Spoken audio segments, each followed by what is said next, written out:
Dive into your reality. Yeah, we can shape our own fantasy. Do it all, no adversity. Set the tone like it's set in stone. Dive into your reality. Yeah, we can shape our own fantasy.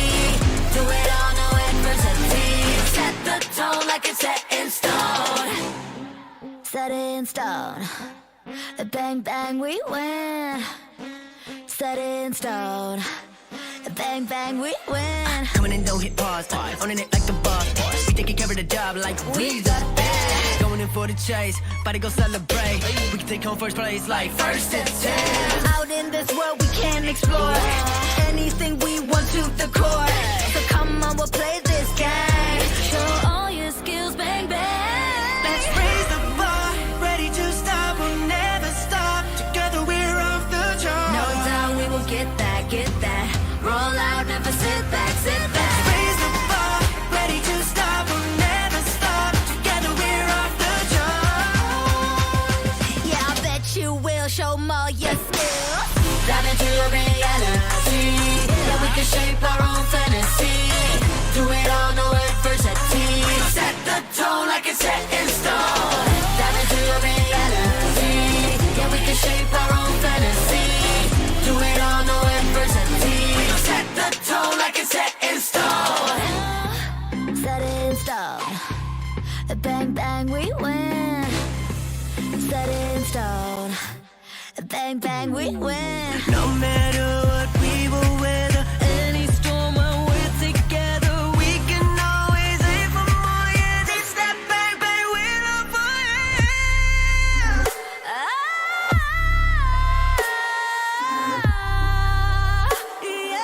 Set the tone like it's set in stone. Dive into your reality. Yeah, we can shape our own fantasy. Do it all, no adversity. Set the tone like it's set in stone. Set in stone. Bang, bang, we win. Set in stone. Set the tone like it's set in stone.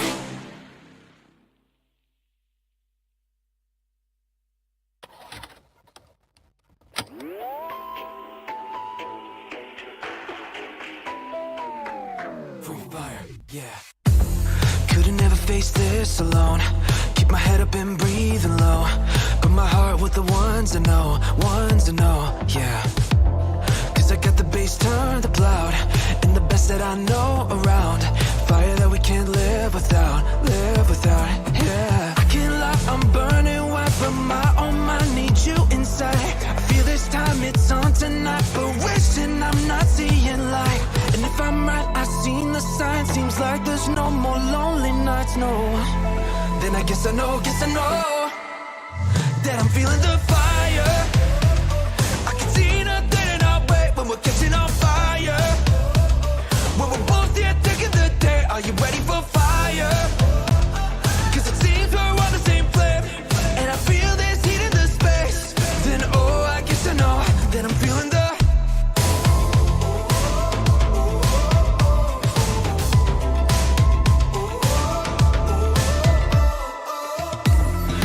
see the red suddenly.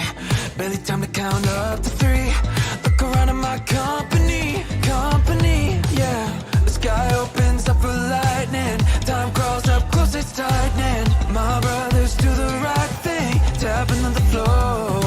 I can't lie, I'm burning white, but my own mind needs you inside. I feel this time it's on tonight, but wishing I'm not seeing light. And if I'm right, I've seen the signs. Seems like there's no more lonely nights, no. Then I guess I know that I'm feeling the fire. I can see nothing in our way when I'm catching on fire. When we're both here taking the day, are you ready for fire? Cause it seems we're on the same flame, and I feel this heat in the space. Then oh, I guess I know that I'm feeling the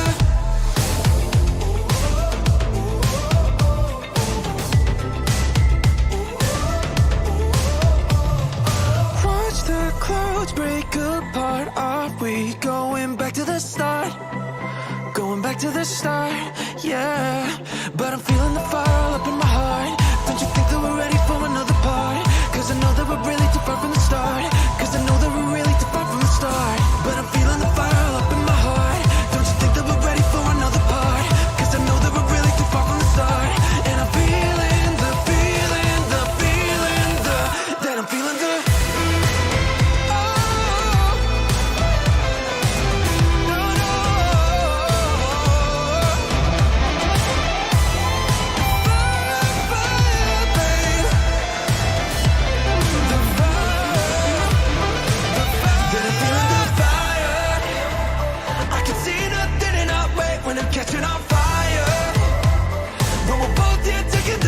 Are you ready for fire? 'Cause it seems we're on the same flame, and I feel this heat in the space. Then oh, I guess I know that I'm feeling the.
Hello, ladies and gentlemen, and welcome back to Free Fire Max Skyesports Pro League.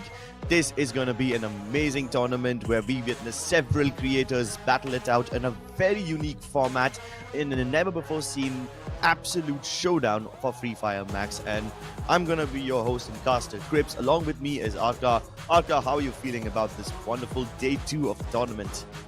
I'm pretty excited because day 1 has been the day of surprises, the day of domination, the day of few teams trying to understand how do they have to go about in this tournament. So today is going to be a new leaf, a new group coming in, so things can be a little topsy-turvy according to me. Yeah, things can be a little topsy-turvy. I think they're going to be very topsy-turvy, Arka. I think we are in for a roller coaster ride because the way we started off with the matches yesterday, I thought that in the first 2 or 3 games, I knew what the day was going to look like. But then, with the 4th game, all my expectations were subverted. And by the 5th game, I was completely mind-blown.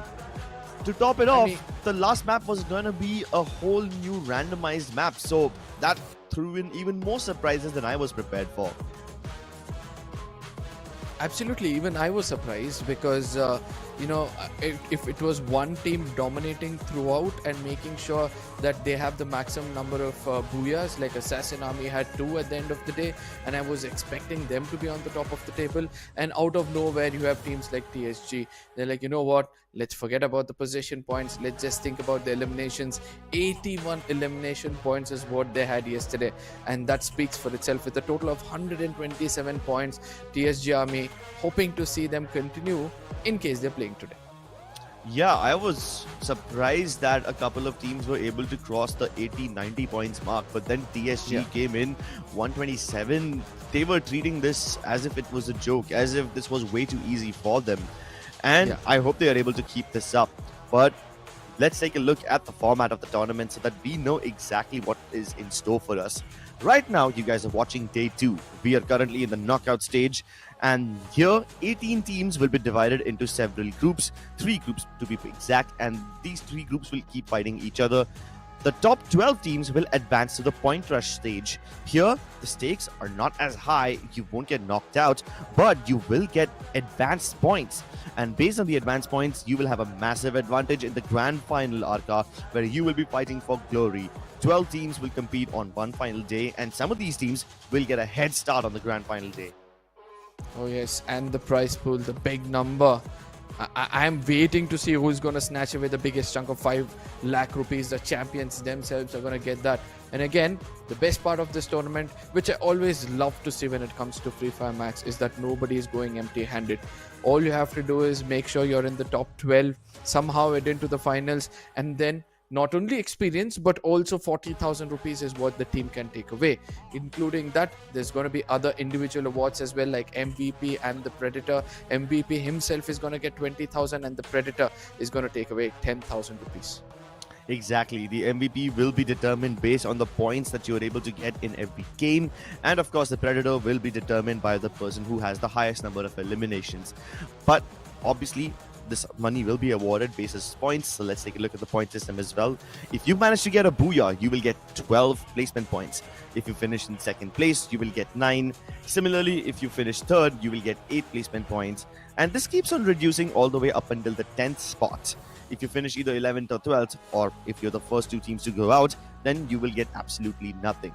And on top of this, each elimination nets you 1 point. So you will have to create a combination of placement and elimination points in order to get as many numbers as possible. Absolutely. And at the same time, when you look at the overall standing, and just in case you guys see 2 teams having equal number of points when we have to announce the champion, we're going to consider the number of booyahs first. If that also is the same, like both the teams have equal number of booyahs, then we're going to look at the total eliminations.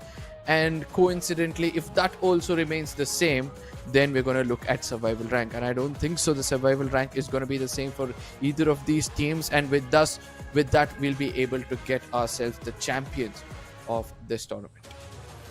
Yeah, but the champions of the tournament will also have a little surprise that they will have to go through. So during the finals, we will have something called as a champion rush.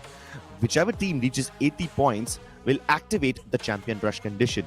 From that, that team will have to win a Booyah in order to win the tournament. If not, then we go all over again, and then more teams cross the 80-point mark.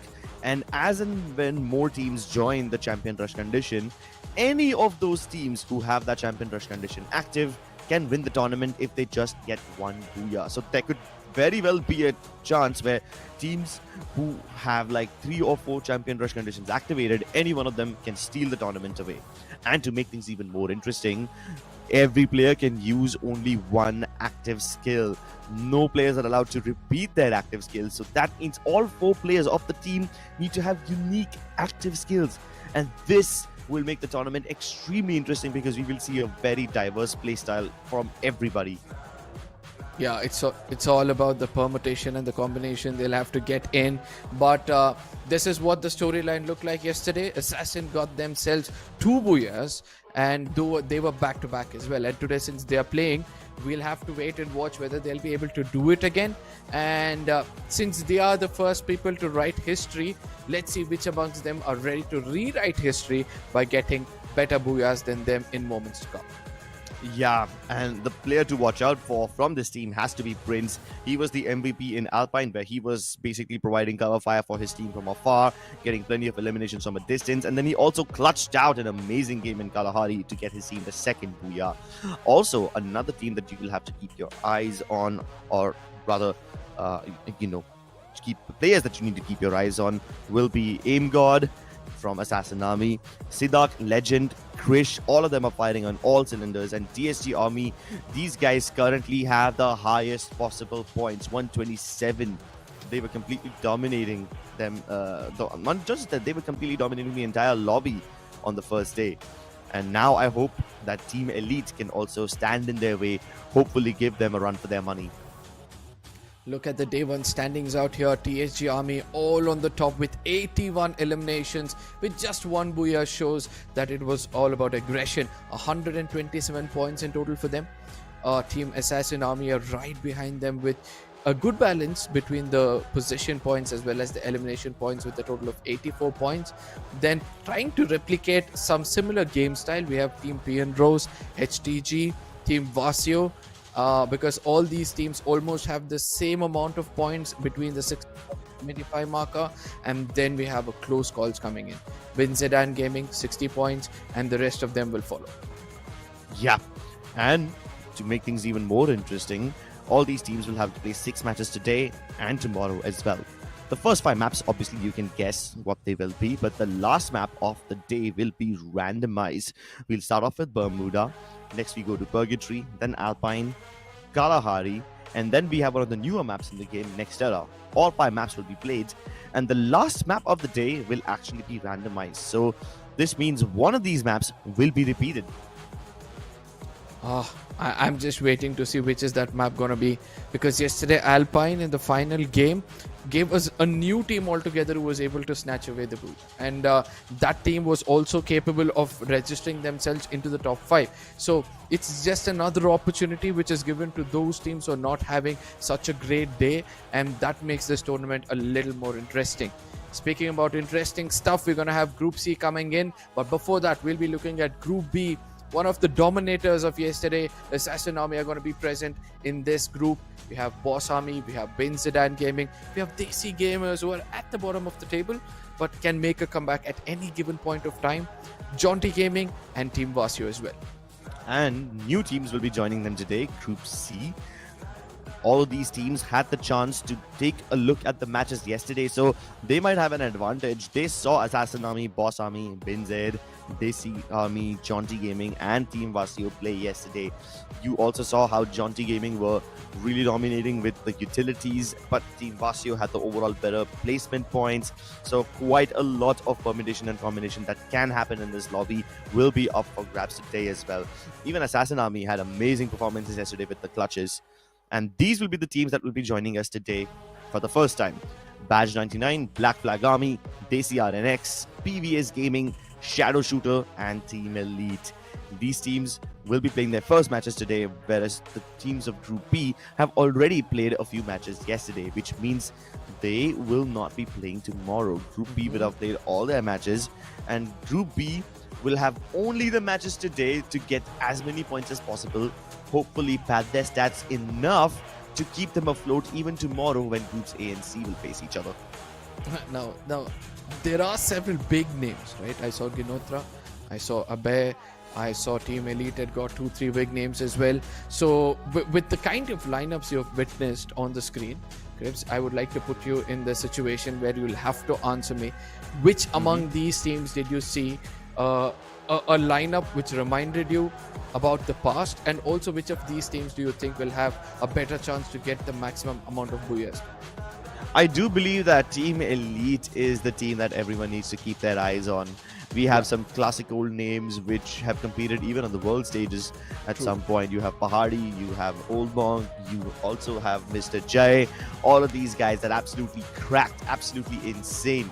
So I'm really looking forward to seeing Team Elite in action. But that being said, you have some big names like Jonty Gaming and Basio. Both of these guys are also very, very experienced players. But can they lead their respective teams to victory? Because as far as I know, while they are the most experienced players on their team, these two don't have teammates who've been on the biggest stages with them before. There's been plenty of roster changes in the last few months. So yeah, I hope that all of these new rosters can stick it out and prove a point that Team Elite, despite being the team that stuck together longer, can be taken down. Now, this is where the new meta comes into consideration, right? No matter if you have experience or not, it's just that every time you make a mistake, what can happen? You might get eliminated, but there is an option of getting revival, and due to those fast learning phases, I think the youngsters, the undergods who have come in this lobby, they'll have a greater chance of, picking up more eliminations, learning more, and giving a little bit of a problematic situation to the experienced players, because most of these experienced players, they would like to play on the backlines. I love the youngsters to go forward, and they know how to place these players to go in for the revivals as well. So somewhere I feel the youngsters are going to be a little bit of a pain in the ear for the rest. I do hope that the youngsters will be able to live up. I hope their youthful stride overpowers everything else and their fighting spirit dominates over everyone else. But that being said, yes, you're right. The meta has changed. Even though there are some of the more experienced players in this lobby, I do believe that it's going to be hard for them to keep up with the new meta because there's just so many new things coming in. And now that this tournament is going to force the players to use unique abilities for each player, that means they will have to adapt really, really well. Because there was a time when we used to see plenty of people just use 3 or 4 chronos in the same team, which will allow you to reset quite easily. There were plenty of players who would use DJ Alok multiple times. I don't think anybody uses DJ Alok anymore. Everybody is focused on Cassie. The healing bond that she creates, the electrotherapy, is even better. So yes, some of the characters have become redundant and some of the other characters have become buffed. So it's up to you to figure out which character suits your playstyle the best.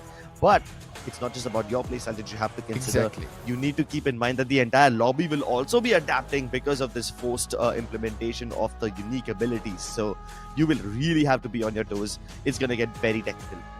Absolutely, but at the same time, you'll also have to do the combination according to what kind of characters your teammates also have. Exactly. So that you have the best playing for stepping into the game. But ladies and gentlemen, we're not going to wait. We're going to be stepping into the first map of the day. And you all know what it is. It's going to be the map of Bermuda, where the flight path starting all the way from Shipyard and towards the Pochinki region. It's going to end right next to Mars Electric. And with all these teams out here, expecting somebody to head in towards the blue zone region. I can see one team going in, and yes, they do have some uninvited neighbors. Hopefully the first point of contact is going to be towards that region itself. Yeah, I do hope that all these drop clashes early on in the game will actually end up in one of these teams getting eliminated. Observatory and Shipyard, Observatory and Graveyard, both of these places have 2 teams close to each other. So I expect Jonty Gaming to get into an early skirmish, and they are indeed getting into an early skirmish. Hemu gets the first blood, and that is going to be a very, very good elimination from Jonty Gaming. What a way to start the day. All the way from Graveyard towards the opposite side in Observatory. They get a long-range knock, and Hemu scores the first point. No, it doesn't stop there. We're able to see that binoculars was immediately being used because they want information. They want to understand before falling back. We need to have our backlines cleared, or else we might also suffer the same fate as the opponents. And as we can see, Jaunty Gaming Ash, it seems like they're trying to converge towards the side of shadow shooters, but Ash needs to be careful because Shivu's location is still unknown, and he has the capability to strike against the side of Jaunty Gaming. Yeah, they do indeed have the chance to strike, but Jaunty Gaming, they are quite spread out. Shibu spots out Ash. Ash had absolutely no idea somebody was behind him, and that's the finish confirmed. Looks like Shadow Shooters, they also have avenged their fallen teammate. But that's the funny part. Even though Shadow Shooter were the first team to lose one of their players, they have instantly brought back AJOP. So yeah, they recalled their teammate. Can Jaunty Gaming also do it? I do see that the recall has been used. Jaunty Gaming, the player who was just finished, will be landing on the ground now. You can see his parachute in the distance, Arka. Yeah, absolutely. And also, the big advantages is landing at the blue zone region. So there's ample amount of loot, not only for his team, not only for himself, but also to his team, and a clever move coming in from the side of Shadow Shooters. They understood that the revenge has been taken. There's no necessity for us to extend this fight anymore, and that is where we immediately get away from the position. We were speaking about characters and how you're going to design it, and we're able to see the D99. They've got the electrotherapy already going on from the KC. They're trying to push in, and that shows the importance of what the Stalkers are going to do. And they're facing the strongest team to be considered in the lobby in the name of Team. Uh-oh, I'm in quite a lot of trouble. Instant trade comes through from Ginotra, turns it down, tries to get the shot onto Piyush, but he will fail in doing so. Pahari also jumps out of the window. Team Elite have reunited with each other. They're all playing together, hunting as a pack. Lovely trades, but the moment Ginotra is lost, he's gonna get recalled in again, instantly. At the same time, even Amin will be called back. It seems like we are ready for round 2, Arka. And hopefully it does start off right here, because it seems like Team Elite is right now falling back and they have nothing to lose, to be frank. Again, the combination of those characters similar when it comes to both these teams. KC, let it be Skylar. I did see somebody having a Skylar. I did see somebody having KC. I guess I did also see Tatsuya as well. So hopefully we'll be able to see somebody come up with a unique play style to show us that, you know what, it's not just about having the default, but having something unique and making sure that uniqueness is all about it. Uh-oh, speaking of uniqueness, you have Boss Army, one of them up on the vantage point. Abhay gets the shot from above. Piyush will be confirmed indeed, but B99 are also looking to get Team Elite down. Cape Town gonna be the point of contention over here. Abhay and Amin quite separated from each other. Mr. Jay trying to keep the rest of them inside the zone. Meanwhile, we take a look back over here. This is a completely different fight where Boss Army are trying to fight against DR. However, there could be a potential third party in the mix. And look at this close range battle. He's going to take down one more player. And then immediately look at that. Again, another character which is going to give you the right kind of support. And instant revival through. And he doesn't stop there. He's going to push forward and make sure he picks up another knockout here. And Batch 99 are really strong as Team Elite. Now tasting their own medicine. They need to be careful. As Old Monk from a distance, I think he's trapped. He might just be trapped, but are you really trapped over there? Or are they trapped here with him? This thing could turn in any second. Old Monk seen Armin go up from above. Spraying down Old Monk in the blink of an eye. Badge 99 are going quite finish hungry today. Plenty of elimination points to their name. And Team Elite are down to the last two players. Revival is still on the cards, but if they survive, only then they can get the respawns. Meanwhile, you can see PVS getting both their teammates recalled back. Nancy and Yuki will just be hitting the ground in any moment right now, but before they get a chance to reset, Assassin Army is upon them again, Arka. Absolutely. The fake. one of the strongest players in this lobby. He's considered to be the strongest player in the previous and the current meta, and it seems like he's proving as to why he's considered that. Look at that, 2 eliminations already.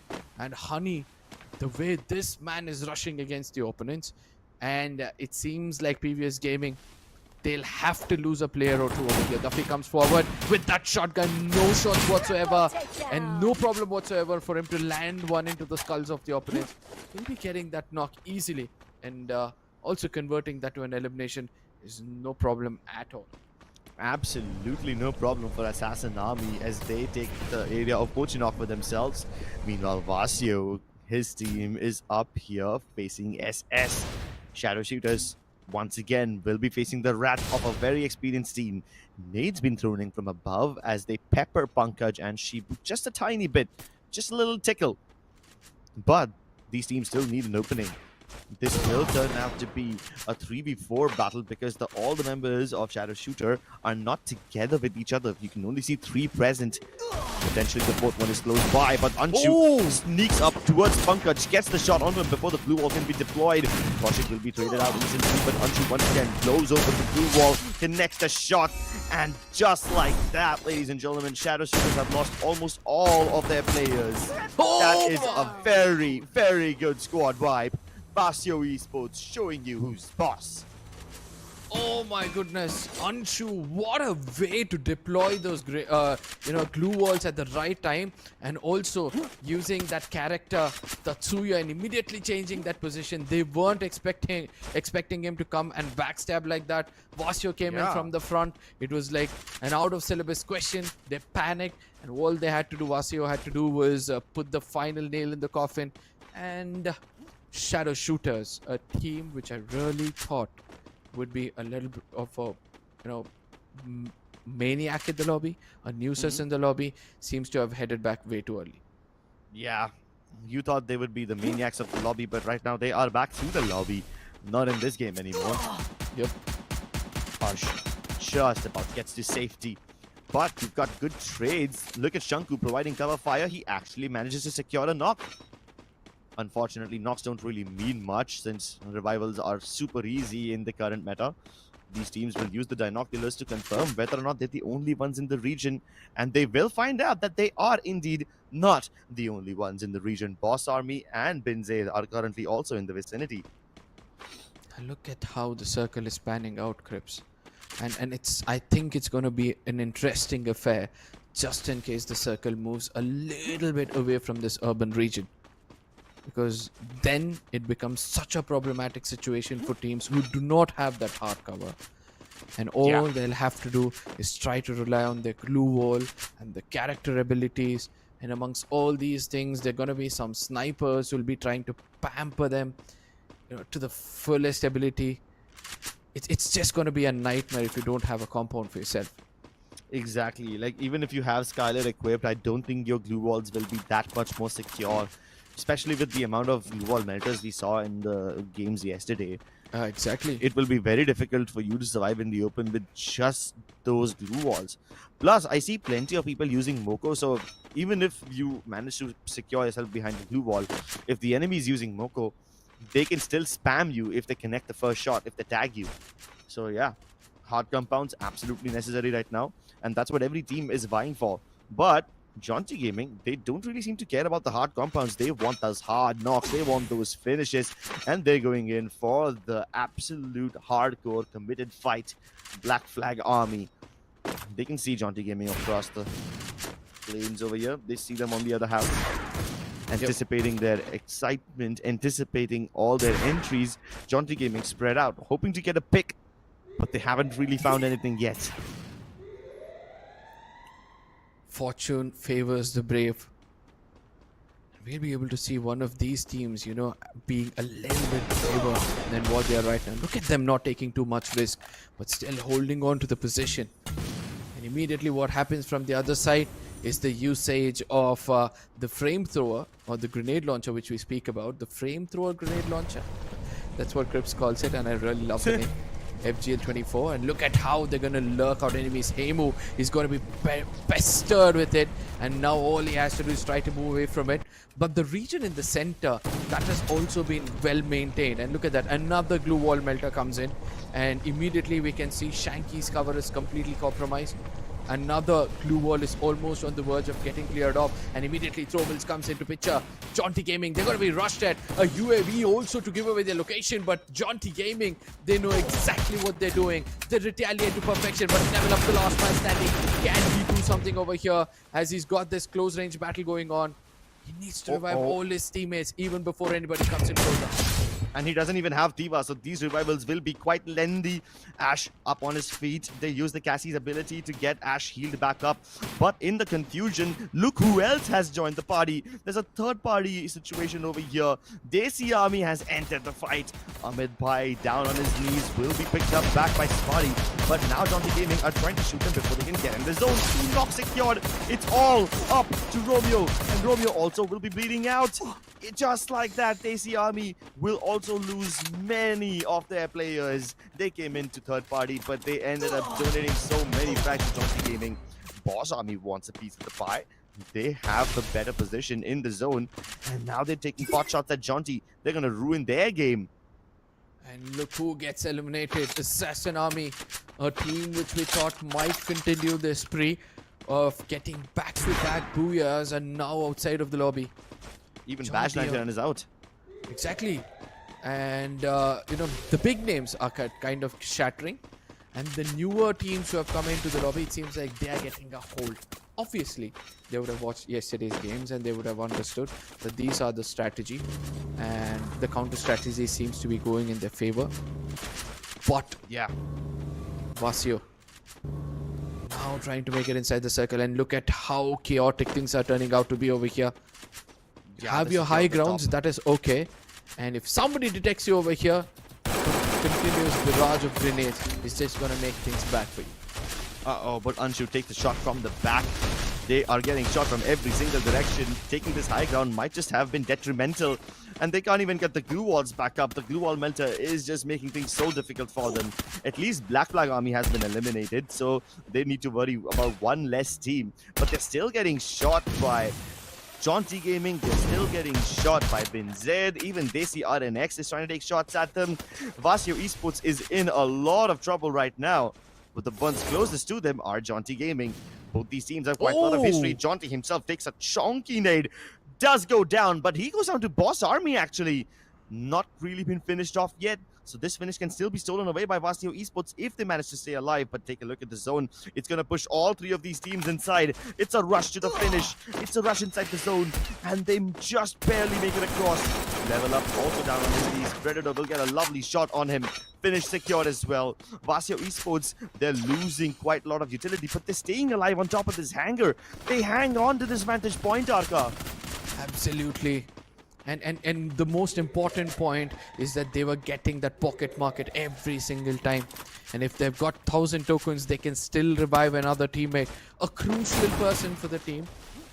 As Anshu has been doing the talking with his gun. And look at what's happening over here. Old Mark and Bahari, they'll have to bring back their old guns. They have to, wipe away the rust, but that's not going to be the case. As they see RNX, they come in and say, you know what?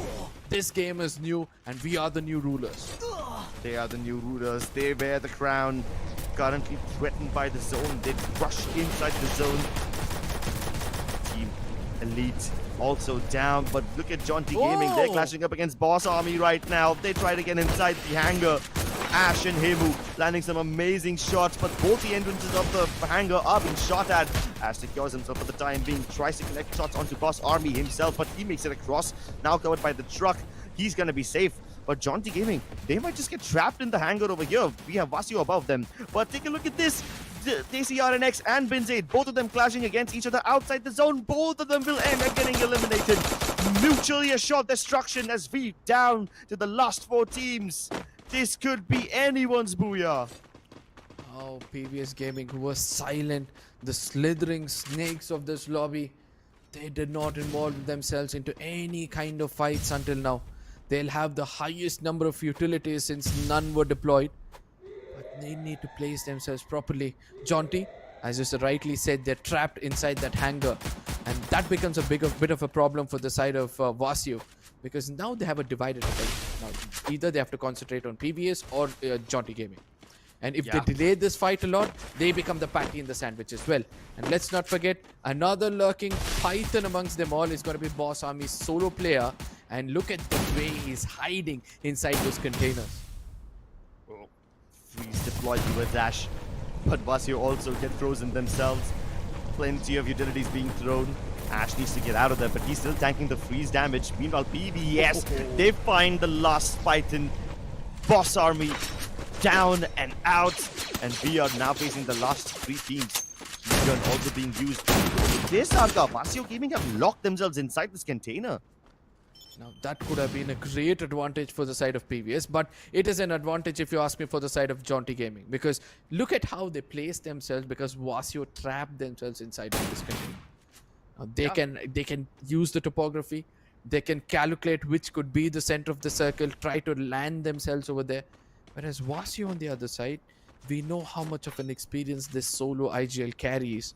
And Kaushik is also an IGL, let me remind you that also. So 2 IGLs have thought that the point they are standing at is actually the center point of this circle. And that is why they've trapped themselves completely, making this their home. But PVS and Jaunty Gaming, what are they going to do? How are they going to lurk them out? Let's not forget, FGL-24 can still come into play. Yeah, FGL-24 can be deployed inside the container. That should burn all 3 of them at the same time. Plus, if you lob a single nade in there, all of them will just blow up. Unless they can use A124 and cancel out some of the abilities, this will be quite the precarious fight. PVS, they're not taking the high ground. They know that one of these teams will at least be inside containers. So they will have to check every single nook and cranny. Every single corner will have to be checked. Ash, Heimu, both of them will be pressured towards the center eventually. Heimu trying to get across safety. Using glue ball one by one. He's using one throwable. Covers a lot of ground. Glue wall mentor will immediately burn away whatever cover that Vasio Gaming had deployed for themselves. They use another one just for good measure. It's already cracked. They've got 9 eliminations. It's a 3v3v2 Arca, and the pressure continues to mount. The circle now closes in as every team is reluctant to be the first one to fight. They want the other 2 teams to start fighting each other before they do, so they can go in for the perfect third party. Who's going to be the first one to strike? SGF-24 deployed, and now Vasio Gaming taking just a bit of chip damage inside. They also use the nullifier. No other abilities can be put down. Heimu and Ash still trying to find an advantage, still trying to find a pick. PVS Nancy, that's the location you would want to be at this point of time. Heimu comes in from a different angle. His location is still not compromised. Hash is just going to try to heal him, but that's not going to be possible as Nancy steps inside that chrono shield and puts him down completely. Uses a sword to finish things off. Vasio on the other side are going to take advantage of all of these things. Put on Vasio, put on PVS Gaming as well as Predator and Kaushik. Standing. Waiting for Nancy. Nancy turns around. He's trying to do his best, but eventually gets slaughtered as the Booyah is snatched away by the side of Vasio Esports. What a gameplay coming in from this side. The split cam is also going to show his reaction. The cleverness of this IGL, guys. The cleverness. Just imagine. He just used one thing which most of the Westerners used to use before. My enemy's enemy is my friend, and that is all he wanted to do. He allowed the other 2 to fight. When the situation was right, he stepped out of his cover. All he had to do was slaughter the final man stand. Exactly. And in this kind of a situation, the moment you get out of those containers, you don't know where your enemies will be. So you have to make sure that both your areas are secure, both your entrances are secure, so you will be able to isolate those gunfights. And that's exactly what happened. Look at how they locked Nancy into a corner. He was basically unable to do anything. He was separated from his teammates. They basically divide and conquer. They stayed hidden inside the container for as long as possible, and when the moment is right, Vasio Gaming will dissect the playing field in half, divide the players away from each other to make sure that there's absolutely no trading potential between his enemies. And that's when they come together as a wolf pack and hunt everyone down. Vasio proving why he's such an experienced IGL. Absolutely. Now, the most important point is having Nairi in the final moments of the game. That's that ice iron blue wall which heals you. They understood in the close range fights, no matter how many times we get tagged, just deploy those blue walls in 2-3 places so that when you run back to take cover, you're also getting healed simultaneously and gives you an edge over the fight against your opponents. But Vasio Esports, oh my goodness. I really thought they were done when they got trapped inside that containers and the blue zone was, and the zone itself was crunching against them, you know. But ultimately, it's the brain which came into play. It's the brain and the brawn. I mean, that was quite a chaotic fight, Aga. Not gonna lie, even if you manage to stay alive by hiding inside the container, once you eventually get out, you have to connect your shots. And that's when the supreme aim from all the members of Vasio Esports comes into play. Plus the fact that they use these glue walls to make sure that their enemies can't play together, basically turning a 3v3v2 into a 3 against everybody else as solos. It became a very easy fight because the other players simply were not able to help each other out, and Vasio Esports was all huddled up. That's the power of teamwork, and that's how you use glue walls to creatively make separate 1v1 fights and force these duels where the enemies have a disadvantage. The game-changing moment was also when PVS concentrated completely on the side of Jordan. They never bothered about Vasio at given point of time. They thought that, okay, this itself could be Vasio's team, and that is how they started to take the eastern route of the circle, try to get in closer to see how many they can knock. Once they took down Jaunty, then they realized that, you know what, I think this is not done. I think there's another team, and before they could think that, Vasio came in and finished things off, and the eliminations went in their favor. But coming back, this is how the cookie crumbled, ladies and gentlemen, as PVS from the beginning did not have such a great time, but the team which was actually showing glimpses of superb gameplay was Vasio from the get-go. Yeah, Vasio were really good from the get-go. I mean, they were trying to deal with Jaunty Gaming on their backlines as well, but the fact that they managed to hold Jaunty Gaming off and basically make sure that they were not in danger from them shows you how well they can isolate these fights. I mean, they were up on top of that hangar, man. 3-4 teams were shooting at them, and they still managed to survive. That shows you how well they know how to draw aggro and keep these teams focused away from them. PVS diving into the chrono shields in between the glue walls. They did a really good job, but unfortunately they made the job easier for Vasio Esports as well, and that was the highlights of the first game.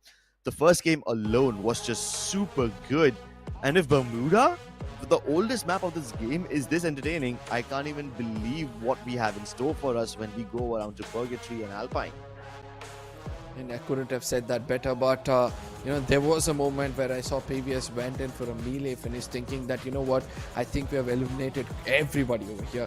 And then all of a sudden they realized, hey, wait a minute, this was supposed to end right here. But by then Nancy was so busy with the team in front of him, he forgot to give the backup to his teammates. And obviously, right, we saw some passive agents being used. PVS himself was actually using Casey, so he was busy trying to, you know, heal everybody around him, and there was no way he was thinking about taking those frontal battles. The more we break down this fight, the more we can get into the details, because obviously the devil lies in the details. Yeah, the devil lies in the details, but right now, the devil incarnate is Vasio himself. You see the way he posed after that victory? He just went like, oh, crazy. I mean, obviously, I can't pull it off the way Vasio can. I do not have that swag, but that boy is stylish, and it's insane how well he plays. And he's been playing Free Fire for such a long time. It's insane how he's able to not just keep up with the meta, but also lead the youngsters to victory. Exactly, and that's the most impressive part about him. You correctly pointed out, he's been from such a long time, and he knows the quirks of this game. He's able to understand that this is when we need to strike. You know, he's been proving to us time and again that no matter which team he forms, no matter what tournaments he plays, he's always going to be one of the strongest challengers you'll have to face in a lobby. Now, again, coming back to his swag and all those things, it seems like he was ready for it. He was like, you know what, this Booyah is ours. I know what's going to happen outside, so let me start posing. You guys carry on and do the deed. And that is what his teammates were doing, and he was all ready and prepped for the camera to show his skills. Yeah. So now that we know that Vasio's team got the Booyah, let's take a look at everybody else. The first person we take a look at will be the MVP. And in this game, it's Anshu. 6 eliminations with only 921 damage, Arka. This is quite rare because before this, we've seen players with this many eliminations having 3,000, 2,000 damage. The Yep. fact that he has such less damage means that he is able to not only finish off his fights really quickly, get knocks and convert them into finishes, but also not get traded out. He doesn't give his enemies a chance to revive their player or even recall them. And that's how he's able to get these many eliminations with just a tiny bit of damage. 12-12 it is. 12 eliminations in the ratio of placement points of 12 because of that Booyah. And Vasio Esports are going to be on the top with 24 points. And after that comes PVS and Jonty, even though they had same amount of eliminations. And this is for the first time ever I'm seeing the overall the game standings. Nobody's walking away empty-handed. Because Shadow Shooters, even they've got 1 point for themselves. Yes, Black Flag Army, they've left out with just a few here and there, but the rest of the teams, everybody were able to pick up some eliminations at least. Yeah, except for Black Flag Army, these guys lost their teammates very early on, and then they tried recalling them as well. But Jonty Gaming just did not let them go. Jonty Gaming just hunted them all across the observatory and graveyard area. So those were some of the first victims of this lobby. But that being said, Arka, I do want to point out one very surprising fight with, I believe it was Desi RNX, who were able to destroy Team Elite on the way inside the zone. They both were racing each other against the zone border. And as Team Elite tries to converge upon them, Desi RNX are just able to pump their guts with the shotguns and win the fight super quickly. I didn't expect that. I mean, it's from the beginning of this day, we have been speaking about how youngsters can be a little bit of a problematic equation for all these senior players, and it seems like it's coming into play as well. Team Elite, I guess they were a little bit overconfident. They can convert those 1v2s and 1v3s, and that's why they were playing in a very wide split when it comes to those fights, and immediately got taken on one after another. But this time around, we all know Team Elite is well known for their quick learning. The next game itself, we can see them bounce back, either those fights or either those conversion rate of knocks to eliminations. All of this goes right for them. So hopefully we'll be able to see Team Elite come back in the next game itself. Yeah, even I hope that Team Elite can come back in the next game itself, because I believe they can be one of the teams that can give TSG Army a run for their money.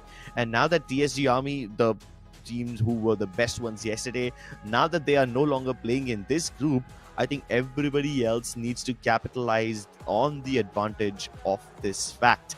They know that the tabletoppers are no longer present. The lobby just becomes a lot safer automatically. And this is going to be the last day for Group B to get as many points as possible. At least the Group C teams will still get a chance to play tomorrow, so they don't have to take that much pressure yet. But for Group B teams, they have only 5 more games remaining, and in those 5 games they need to ensure that they are not in the bottom 6. Now, that's going to be a very crucial point for them, because by tomorrow the pressure is going to start mounting.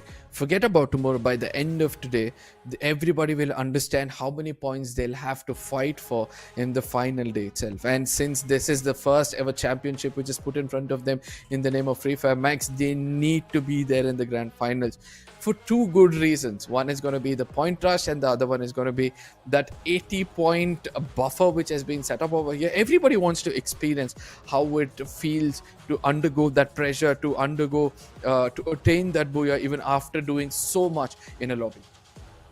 Yeah, I mean, you will have to do quite a lot, right? At least for now, these teams can get away with just earning points. In the grand finals, they will have to earn points, get to champion rush, and then win another booyah on top of that, which means some of their playstyles might change. Right now, Vasio Esports are just able to frag their way to victory, but I'm not sure if they'll be able to continue this in the grand finals. Of course, we'll speak about the grand finals when we get to that. For now, we have bigger things cooking. Ladies and gentlemen, we're going to be heading into the next map any second now. So buckle up your seatbelts. The plane is about to take off. Oh yes, you were speaking about the plane taking off. It seems like it already has over the map of Purgatory. And look at how the flight path is kind of favoring the northern favored teams, the northern part of the map, because Ski Lodge to Marble Works is what the flight path is looking like.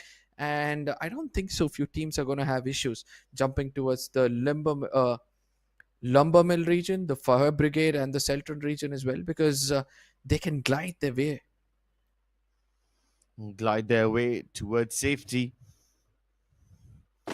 Vasio Esports might just get drop clashed against. These guys are heading into Brasilia. You also have SS heading towards them in Brasilia. So both these teams clashing against each other in the center of the map. This could be quite interesting. And if that's not enough, Boss Army is also towards their right-hand side, very close to campsite. The fields are currently occupied by Desi RNX. These two guys are safe, but Crossroads, this could also be yet another dangerous battle. You have Desi Army going up against PVS over here. I don't see any other drop clashes for the time being, but will PVS be able to finish off this fight?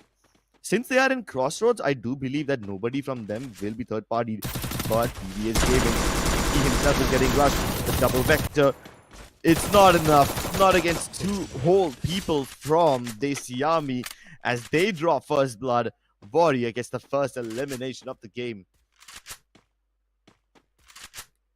Desi Army, having secured the first blood, need to find the other three players of this team as well before they get a chance to respawn their fallen comrade. UAV deployed, so their positions will be revealed.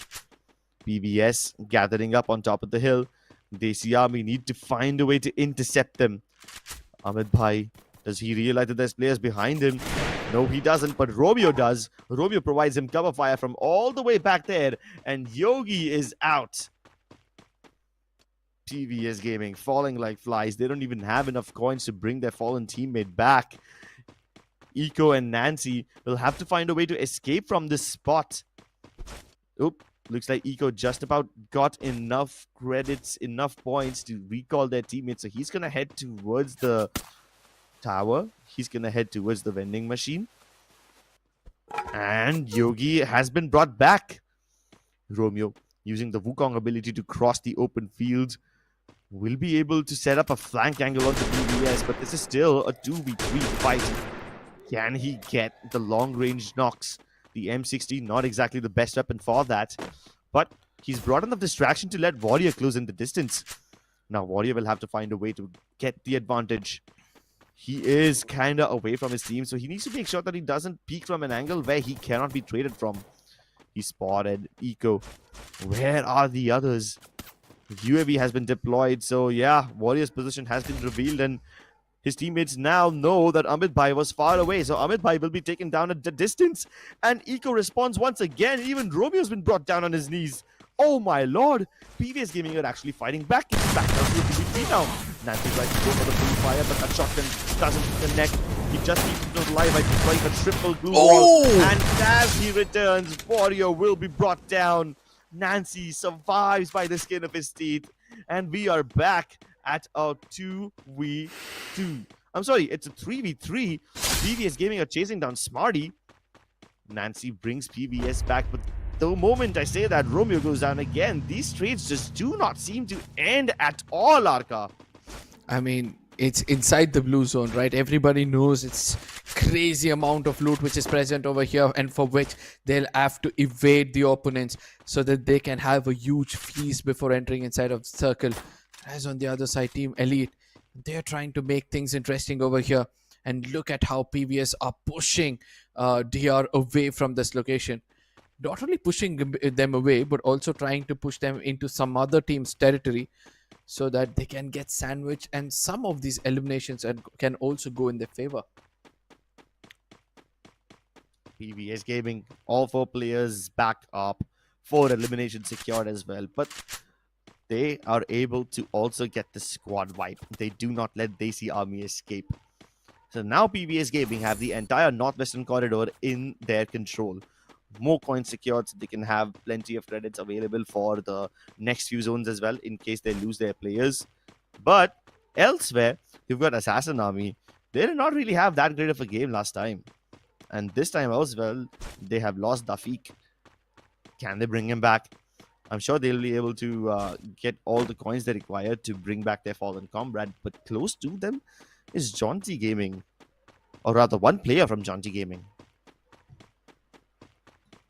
All of a sudden, there's some calmness in this lobby. And it's the calm before the storm, that's for sure. If these big bulls are not locking horns, that means they're preparing themselves. Speak about preparation, Mr. J. He knows the location of Assassin Honey. And he's been a little more careful because he knows it's a shotgun on the other side. And he's going to pay a very, very hefty price for getting close to Honey. Immediately puts him down and gets the conversion as well. Old Monk also gets tagged off. And this is how Honey rushes in. Assassin Army are looking unstoppable as of now. Old Monk has also got a shotgun. Let me remind you that. The new meta, and who's going to be placing that shot? Wow. Honey again registers another one. Old Monk down on his knees, and Team Elite seems like they're limping in this lobby as well. Yeah, Team Elite surprisingly taking way too much damage than I thought they would. I thought they would be able to eat this lobby alive, but right now they are the ones being chewed up and spit out. Elite down to their last player. They will have to find a way to survive, but elsewhere in the open, you've got Black Flag Army going up against PVS. PVS just eliminated Desi Army, and now they've got their next targets already. But Black Flag Army, they're quite separated from each other. They try to go up the stairs. That's a costing mistake. Yoki still survives by the skin of his teeth. Eco trying to break the glue wall, hoping to barge upstairs. Glue wall mentors will be deployed, but they also need to keep in mind that there's a freezing field over there, and nobody inside the house is currently present there anymore. All the BFA members have jumped out of the barn, and they have hopped into that one compound. Oh my lord, Ash! He finds the last member of Team Elite as well, and that is going to be one of the strongest teams going out. Team Elite, we were speaking about it. The weakness seems like the split they're having. There was a point when Honey had to take down one player at a time. If you give so much breathing space for assaulters like Honey, they're just gonna make you pay. And hopefully Team Elite can learn the lesson, because it's been 2 games already. They're making the same kind of mistake. Whereas on the other side, PVS, they understand that now BFA have been trapped. They need to come up with one kind of strategy where they can trap these 4 players, and look at what they do cleverly. See the moment, seize the moment, take a launcher, and immediately get away from that position. Yep, they dip out. Black Flag Army manages to get away from PBS. Still within shooting distance, but at least they will not be in that awkward stare down where both the teams are just staring at each other from those 2 compounds. Quite a lot of distance now put between them, so we are back to taking pot shots at each other. I think it's just poking each other and burning their resources rather than carrying few to the final moments of the game. Yeah. Because we have been seeing this, right? You don't need to taunt anybody. You just have to make sure that you keep them at bay. And this is just the second circle. Let me remind you that also. It is still 10 teams available, but there's a lot of space. And this is what I was speaking about. Having the right kind of characters. PVS yet again going in for the heal character, whereas on the other side we're able to see that Shadow Shooters and Assassin Army again get into another fight. As Shibu, the last man standing, he has to be careful. There's a big rush coming in towards him, shows his backlines, but still somehow escapes thanks to the ability of changing places so quickly, and immediately gets a revival as well. Oh my goodness, what a gameplay coming in from his side, but eventually he's going to be tagged off. It's a 1v1 situation. Uzai and AJOP, they're both separated by one single glue wall, but in that process, Uzai is able to get Prince back up on his feet. Now it's a 2v1 all of a sudden, and he's finishing off Shibu. 2v1. He gets up on top of the blue wall by climbing on his teammate's head. Oh my god! The elevation secured, and they find the angle. Assassin Army have eliminated Shadow Shooter from this game. I love the creativity. I love how he climbed up over his teammate's head, just got that vertical boost, and got the angle necessary to get the full team squad wipe. Amazing stuff from Assassin Army. This creativity is exactly why they were able to get 2 guys yesterday. Absolutely agreed. Hopefully, we'll be able to see another fight brewing up over here. Batch 99 versus Black Army. Batch 99, it's a 3v4, fight which we're able to see over here. The tap dance has begun as Ginotra is trying to do his best. Amin gets taken down. A little bit of a pressure situation, but immediately there's Abhay from a distance giving the right kind of backup. One player down. Confirmation has also come in, and look at what happens inside the building. There's another player who gets taken down, and now BB99. Be careful. It's a 3v2 situation. Now convert that into a 3v3 as well. Boss Army currently all huddled up in here. Have B99 across them. Rebels will be deployed, but it won't really grant them a very decisive advantage. Even the play zone can be tanked for now. It just tickles them. And they're looking for a safe way to get out of this spot, but I don't think they'll find anything anytime soon. Cassie, bonds activated. They're hoping to go the long way around, and this should keep them afloat. Shanku also. Abilities required to get as much healing as possible. They find the angle onto Badge 99, but Ginotra is trying to step outside of the house, hoping to get yet another advantage. The vehicle will be blown up. And this fight, as much as I hate to say it, Arka, is coming to a standstill yet again. Either of them will have to take a step over here, because it's all happening outside the circle.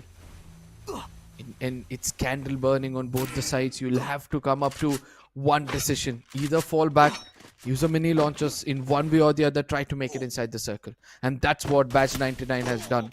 They immediately try to make it inside of the circle. And look at what happens. They're going to be followed. Obviously, Boss Army will try to make it inside of the circle. Because of that delayed fight which we're referring to, we can expect some gatekeeping scenario from either of the teams inside the circle. Yeah, they already lost Abhay in the process. One of Vasio's teammates was able to pluck him off mid-air. Now Badge 99, he's just trying to get on the zone edge. He's trying to climb downstairs, but here comes Boss Army in a massive monster truck, rolling across the tundra, rolling across the slope as they get inside. But Boss Army will be plucked off. He succumbs to the zone.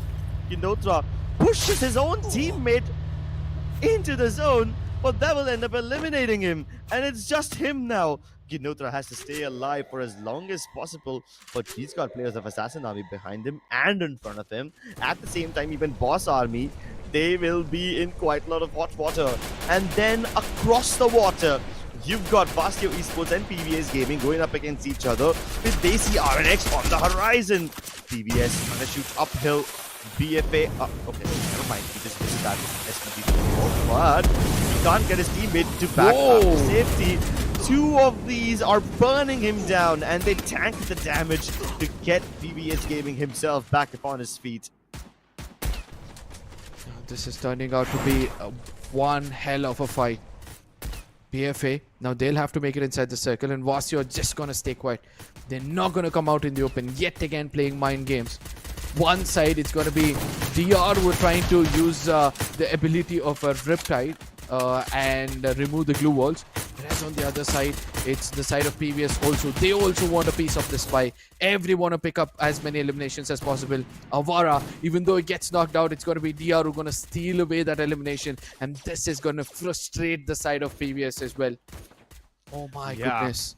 Amongst them all, look at how BZs are at the epicenter of this, fight. And Jonty, they're going to be joining them, and there's another fight brewing up. Yeah, Black Flag Army trying to make their way down the hill, but they will not be able to. The melee launcher has been used, but Sallu won't be able to take it. The Sallu will bleed out. Here we have PVS again. They will be forced to leave the compound anytime soon, but they're trying to stay inside for as long as they can. They see RNX. They know that they don't have the zone advantage, so they're just going to shoot their way inside with PVS on their backs. They need to race inside. Black Flag Army on and on the other side, and PVS now trying to be spoil sport from across the river. This is a cross-continent battle, but they get invaded. PVS Gaming not paying attention, caught with their pants down, will fall, and it's all up to Hiko. He's using the glue wall to keep himself alive, but the Belter will not be able to get him exposed. He tries to find the angle. One player spotted. He tries to take a spot shot with the shotgun, jumps across, and he's out of there. Unfortunately, PVS also will fall, and it's just down to 17 now. They see RNX up at 5 eliminations. They should be able to control this entire river port by themselves, but they want to get a couple of pot shots as well. Baz99 will go out, courtesy of Vasio Esports, but take a look at this little fishy. He's trying to go across. He's trying to get the advantage. Meanwhile, Jaunty Gaming underneath this house have fully reset our car. Look at what Vasios are doing. Predator is still alive, now wants to make it inside the circle. There are some sneaky snakes who are trying to make it to the epicenter, whereas DR on the other side, the way they have an opportunity to now backstep the side of BCs. Oh, and there's an elimination which is going to be stolen away. Make it 2 right now, as Ronnie Negi is going to be using that sniper, trying to do his best, and from a distance, Assassin Prince, the star of yesterday's game, is now trying to chime in as well. He knows the importance of trying to stay alive and pick up as many eliminations as possible. Just 3 so far, but 11 for his team. Jaunty Gaming, they've got 2. And everybody else has 1. Oh yes, It's a everybody else has 2v1v1v1. 3-way solo battle. Prince has already shown us some amazing clutches yesterday. Can he do it once again? He's looking for the opportunity. Hemu and Ash take plenty of damage. It's Negi who's trying to harass them inside the house, and Hacker on top. He's just trying to wait for his turn to strike. But Hacker, while he's trying to pay attention to all the players who are underneath him, has to be very, very careful of Prince across the river. Hacker, glue walls broken down, and even Hemu is getting shot at right now. Hemu finds the shot onto Negi. That's gonna be one team going down again. Prince has both the angles, connects the first shot onto Ash, just about tickles him, and Hacker is waiting for his turn. Black Flag Army, they're trying to stay hidden for as long as possible, but eventually Prince will have to leave this area. And while I say that, Jaunty Gaming are just trying to make sure that nobody can enter this house. Oh, this is the most important point of the game. Hacker, can he register 1 or 2 knocks even before getting taken down? All he has to use that Torgon and then try to get down and pick 1 player at a time. Whereas on the other side, Hemu as well as Ash, they need to wait it out. They need to be clever over here. They would want to push the player atop towards Prince, or else have this divided attention. Yes, Hemu is going to take care of Prince, and Ash can take care of the other player. Now, they've got an opportunity like that as well. Glue wall melter just before the circle is going to be closing in. 15 seconds to go, ladies and gentlemen. And now is the moment where we'll be able to see which among them are going to use their brain, which among them are going to use their guns to pick one of the legendary booyahs in day number 2. Hacker has one priority that he needs to take care of, and that's going to be Prince. Prince is the only one who has the advantage and the height over him. But Prince, will he have to leave the zone first, or will Ash have to relinquish his position? He's going to try to go for a heal battle. That's extremely brave. Prince also doing the same. On the edge of this watchtower, he will have to jump out eventually. Hacker jumps in first. He's going to be the first one to pick up the fight. Dives inside the Chrono Shield, and he is out of here. Hemu will be able to secure the knock onto him, and now Prince in a 1v2 sees both the players. The M82 great armor piercing has dealt quite a lot of damage onto Ash, and he's just trying to make sure that the nades don't get him, but Hemu will jump across with the shotgun and pump his guts full of lead. Jaunty Gaming win the booyah. I And just look at love him. this celebration. I just love this celebration. It seems like he also knew as soon as the final circle was forming in, he knew that this was the moment. This was our game, and he's riding to happiness right now. The dancers are not going to stop. I think he's all warm and cozy, and now the happiness in his heart is just going to make things much more happier for him. And whereas on the other side, this is how the move crumbled. Heimu just loved the position. He knew he always has to stay inside. Again, we have to speak about the ability which has been used over here, Casey's electrotherapy. And that gives so much of an advantage. Heimu pushing in with completely healed. He saw Prince's location. One click is all it needed to put down Prince. Whereas very rarely have I seen Prince lose some shots. You know, and somewhere he had an opportunity to take down Heimu, but still misses it out by one. Yeah, but that was quite a good game from Prince, given the situation that he was trapped in. I would say that securing second place for his team is still very impressive. Poor Black Flag Army, they could have secured the second place, but they were forced to relinquish that roof very early on. And the zone hurts a lot, so you can't exactly go for a heal battle. The moment his foot touched the ground, he deployed the Chrono Shield, hoping that he would be able to isolate those fights. But Jaunty Gaming, they were able to pounce upon him as a unit. And I love the way Jaunty celebrates. First of all, can we acknowledge how cute he looks in that cozy that pink blanket over there? He's just sitting so nicely on the bed, and the way he dances, it's so cute, like so animated too. It almost felt like that was the default animation of one of the characters in the game as they celebrate their win. I think he was probably trying to cosplay one of those characters' moves, trying to copy the moves of one of them. So, yeah, just such an animated celebration. I mean, we were appreciating how Vasio was posing and flexing, but Jaunty did one even better. He went for a whole dance routine. He was well prepared. As I said, I think he had a clue that they're going to snatch away that booyah. And that's how he was like, you know what? Let me think of the right kind of emote. These two have already got everything under control. But this was the moment where we saw the Fee showing some brilliance, Honey showing some brilliance as well. When these two assaulters are together, it's going to be hard for anybody to come closer to them. But Assassin Army, a well-tried assault coming in. And the moment where we all were impressed with, trying to give a booster to his teammate, and Hussein goes in. Zai, to be frank, all he had to do was just distract as Prince shot him through the glue wall.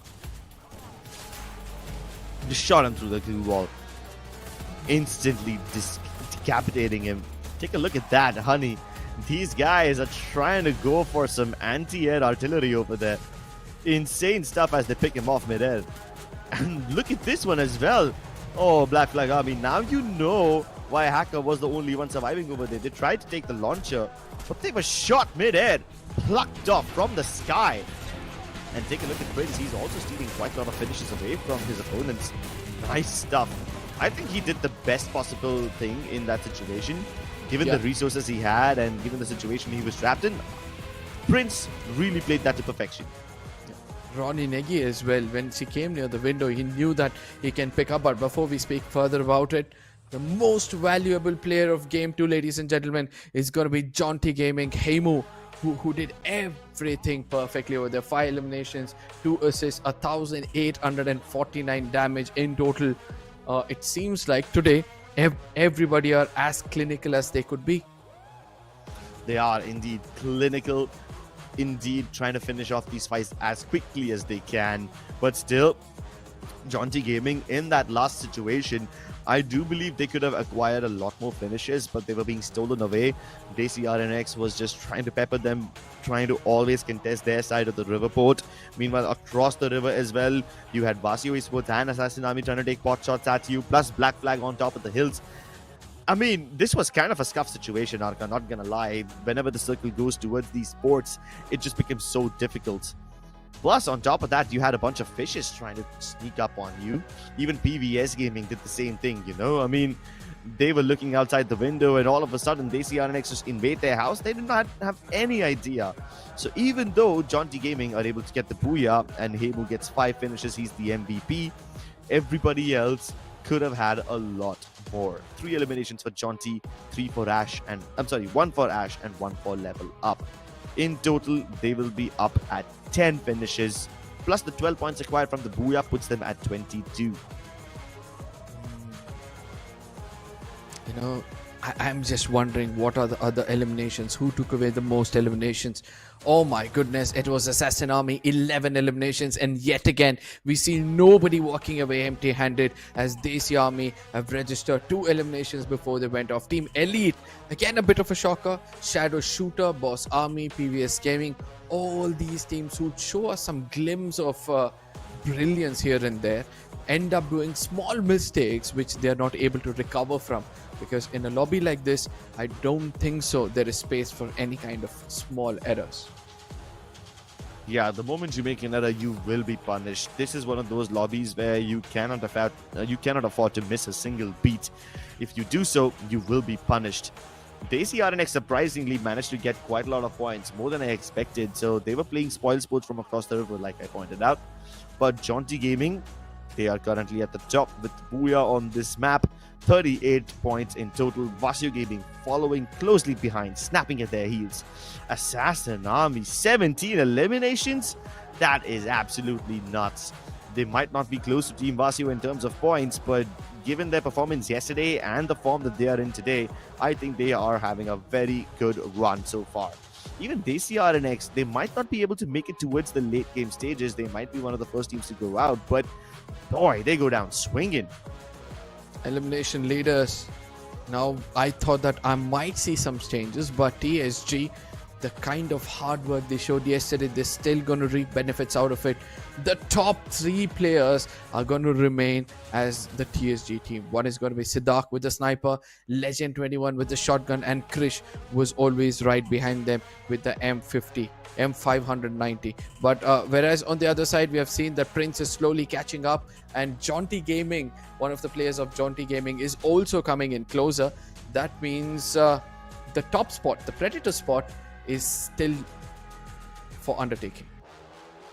Yeah, the Predator spot is still up for grabs, and there's plenty of matches today with which these players can prove themselves. And then again, you're going to be having the groups A and C also playing tomorrow. So the Predator award is still quite far away, but so far there have been at least like 2-3 players who are very much in the contention for it. Meanwhile, we are going to be having a call with Jaunty Gaming to see how he feels after this win. So let's take a look at Jaunty Gaming, and our friends over on the Hindi desk will be speaking to him. पहले Jonty भाई से मैं पूछना चाहूंगा कि Jonty भाई कैसे हो आप, और आपका जो सेलिब्रेशन था वो तो सबने देखा कि भाई ऐसा सेलिब्रेशन ही होना चाहिए।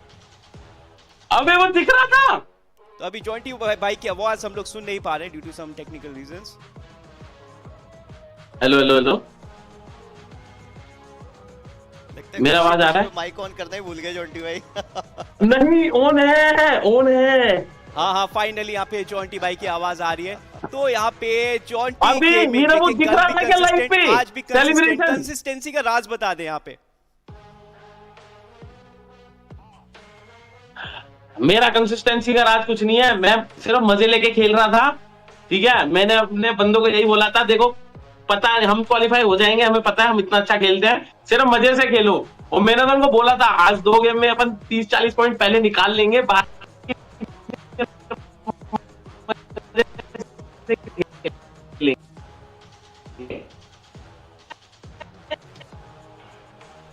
I think Jyoti bhai एक बात की दिक्कत है, 3 किल की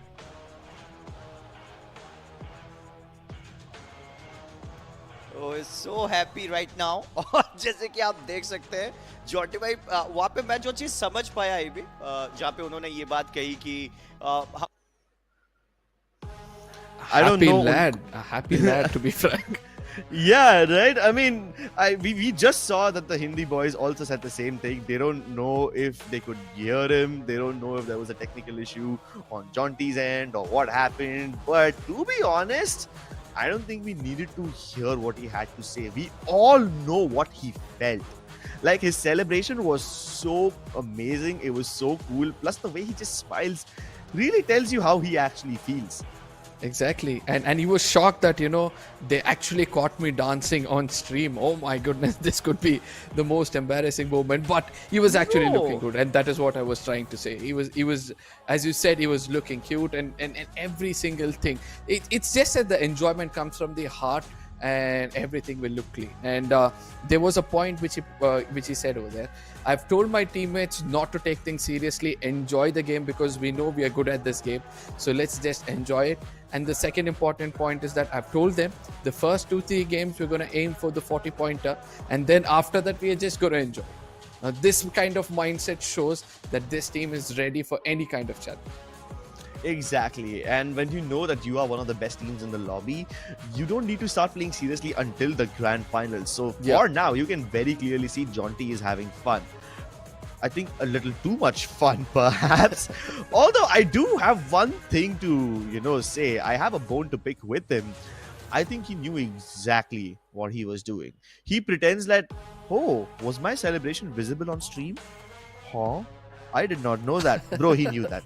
He very clearly knew that, okay? That's not the kind of celebration a person would do alone in his room, tucked under a pink blanket. No. He did it for the camera. He did it for the viewers. He knew exactly what he was doing. At least for the sake of it, I'm going to argue otherwise. Because, because he was dancing, he stopped. He looked at himself in the window on the side, and then he was like, hey, wait, I'm looking good. And then he continued to dance. So I don't think so. But yes, everybody were informed to keep the cams on after the game. So probably had a vague idea, because if Vasya was posing, at 100% he knew that today everything was going live. Yeah, 100%. I mean, both Jonty and Vasio, they both have a booyah each. But between the two of them, I would say Jonty's celebration was a lot more iconic. I know I'm kind of getting distracted by the celebrations more than the actual game and the booyah itself, but come on, man. You don't get to see something like that every day. Anyway, we will be going into the third game as well very, very soon. But before we head into the map of Alpine, ladies and gentlemen, we're going to be taking a short break. Don't go anywhere. We'll see you on the other side of this.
Yeah, like it's set in stone.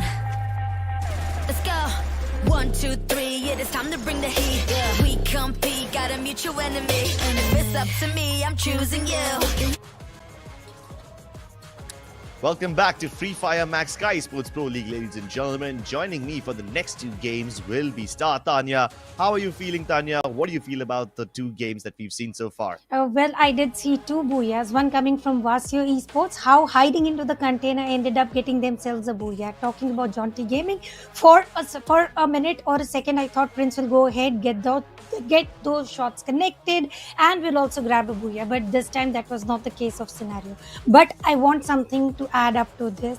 Jaunty Gaming doing some celebration dance, Vasio doing some flexing on the camera, but these two teams are doing the same when the giant in the room is missing, which is definitely Team TSG. Otherwise, yesterday they were nowhere close to this sort of celebrations. Yeah, nobody was close to this kind of celebration yesterday when TSG was kind of dominating the entire lobby, which is why everyone sort of gets free reign today. They get a lot more breathing room. When the titans of the lobby are missing, you get a chance to pad your own stats up. But Tanya, I do believe that there was supposed to be a titan in this lobby, and that's Team Elite. That titan has not woken up from his slumber yet. And Purgatory, their own home ground, yet they are nowhere to be spotted. That's some sort of a shocker here. They are still landing on their safe drop points wherever they are comfortable with. But Crips, they are trying to still reassemble, or maybe just trying to resettle would be the right word here. And we might see Team Elite 2.0 henceforth in the middle segment. But I would also want to talk about Team PVS, nowhere to be spotted. BinZ Gaming, they had an amazing day yesterday, and these are like final few maps left for Group A. If they don't do it right now in the remaining maps, they don't have any more opportunities. Exactly. The time is running out for all the teams of Group A, and they have barely any more opportunities left. One of those opportunities is going to be coming up on your screens right now. Ladies and gentlemen, allow me to hop into the favorite game, my favorite map, Kalahari. Well, it is. Oh no! Yes, it's. My bad. I got a little too excited. I guess we all are excited about map of Kalahari, but ladies and gentlemen, this map of Alpine and even more distributing players very nicely. No crash landing anticipated, but look at Assassin Army heading towards Blue Circle, and so is Boss Army, Forest Trade. And if we also have a look at Base Camp, we have Black Flag Army there. Where is Jaunty Gaming heading towards? Is it Shadow Shooter? Are they going to have a crash landing? Yes, looks like so. Millions are always highly populated and immediately having some early fights. Talking about early fights, PVS versus Badge 99 already initiated. Yeah, PBS Gaming. These guys are in quite a lot of hot water. Having lost Nancy already, even Yogi's down on his knees. You can see Eco trying to go up and trying to pick up his fallen comrade, and he will be successful in doing so, at least for the time being. But Badge 99 had quite a lot of eliminations in the previous game. If they can continue on to their finishing streak like this, PBS will be in quite a lot of trouble. Badge 99 once again trying to take some short shots, but you have Reti trying to go across the other side. Do you think he'll be able to successfully create a flank angle? I don't think he's got the line of sight onto B99 just yet, but they can probably use this lull in the action to get some loot for themselves. Meanwhile, we already have our first victims, Tanya. Within a minute of the game, we have Desi RNX already eliminated. Squad fight in just seconds. This is the fastest elimination spotted right now, and PVS also trying to go, and this is a risky move, to be honest. They do not have to fight immediately. They can always go back foot, losing players early on, going for the revive. Again, they'll have to buy themselves some time to get the loot, but upper ground advantage already in the hands of Badge 99. Window Pixel was also spotted, but this is going to be the fight of compounds now. Both of them have got good hard cover. Throwable should be initiated. Nancy is revived, and Eco with max 7 shots will be immediately traded off by the opponents here. Last Yogi again tries to shut down Badge 99's player. Genotra, the last man standing. He should run away from this scenario, or they might also be eliminated just like Desi RNX is. PVS Eco will be revived, and here we go. PVS with 4 eliminations and 4-man standing tall. Yep, they also use the binoculars just to make sure that there's nobody else around them. Here comes Ginotra. Nancy trying to take... Oh no! That was gonna be A nice shot, but okay. From the finish feed, we can realize that Nancy did get the shot onto Vinod. So B99 lose one more of their players. Although the timing of that cut was so comical. That being said, though, B99, these guys were down to their last members. They just managed to respawn one of their players again, so they are two-man strong now. At this point, I would love to see if they get pursued once again, or will they get to get away from this fight? Circle is already created, and over here Team Basi, after 3 eliminations, are initiating a fight, and they are going into the opponent zone, up jumping in open, got one down. Manish will be spotted, and that was a pretty clean aggression coming in from Black Flag Army. Did they decimate entire team? No, they do. We still do have Basi Esports, because Badge 99's Amin just now shut down Predator there, so revival will still be in no time. Actually, as soon as we blink, the knockdown player or eliminated player is already in the lobby, so it's very early on to say. And as soon as I say that, Amin will bring back Shivam to his support, and now we have 41 players in the lobby. There's only one team that is eliminated. It is DX, Desi RNX, and here we go. Black Flag Army feeling very safe, going for the token collection. This will be very well needed in terms of reviving your own teammates. UAV right above their head to get all the information as and when needed. Team Elite is also around the corner. Yeah, I do expect them to clash against Team Elite sometime soon. And that's going to be quite interesting because Team Elite have been one of my favorite teams for a very long time. But in the last 2 games, they did not really have a nice time. They did not get as many points as I expected them to. So, yeah, expectations being subverted. Quite a lot of undergods rising to the top. Meanwhile, Desi Army, they don't know it yet, but they are very close to P99. And now they will obviously know. Amin surprises Warrior out of nowhere. Gets a free pick. Amit Bhai and Romeo left wondering where did the shot come from, because Shivam has already repositioned himself. He just flew across. And that's the perfect move that he could have taken, losing himself with no good elimination points or something. So it was a good strategy. Now it's all about pause, and this pause is just before the chaos. I believe the final circle is going to be as chaotic as it was yesterday. Again, Black Flag Army versus Vasio Esports continues, because they did go ahead, jump into their vicinity straight down. Chrono will give cover for a while to Anshu, but not for so long. Manish is way too far away to give any support fire with this sort of weaponry.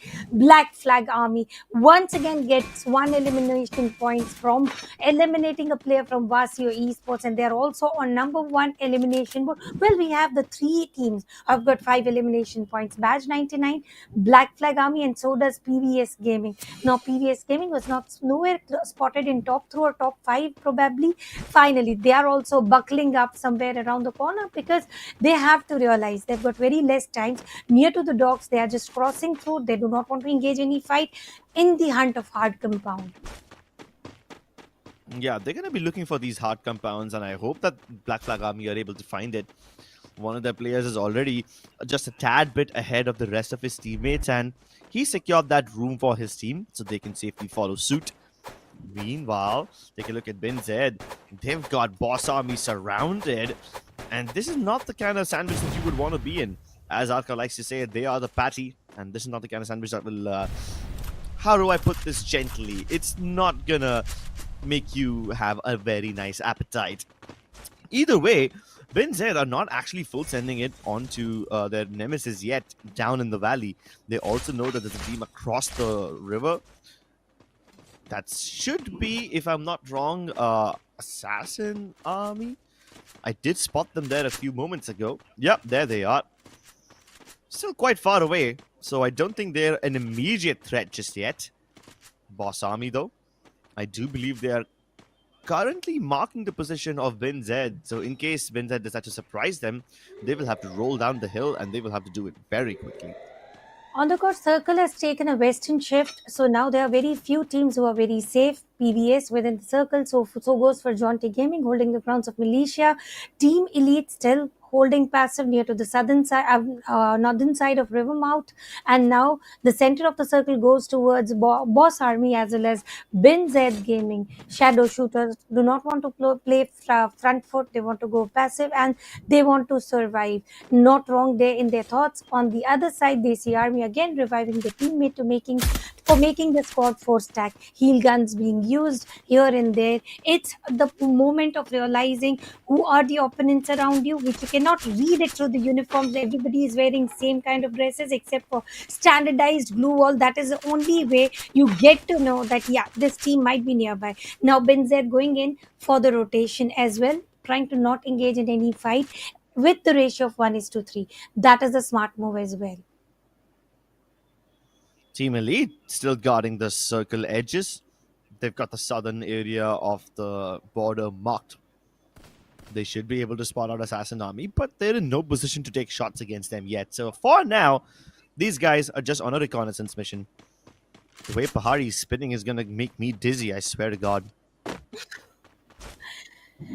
Here we go, Vasio Esports trying to deny the shrink damage, and now they're going to cross the paths with Badge 99, who have got a good momentum, already 5 eliminations on their name, and it was Black Flag Army versus versus Vasio Esports since quite a while. Now we are going to have Vasio Esports versus Badge 99 anytime soon.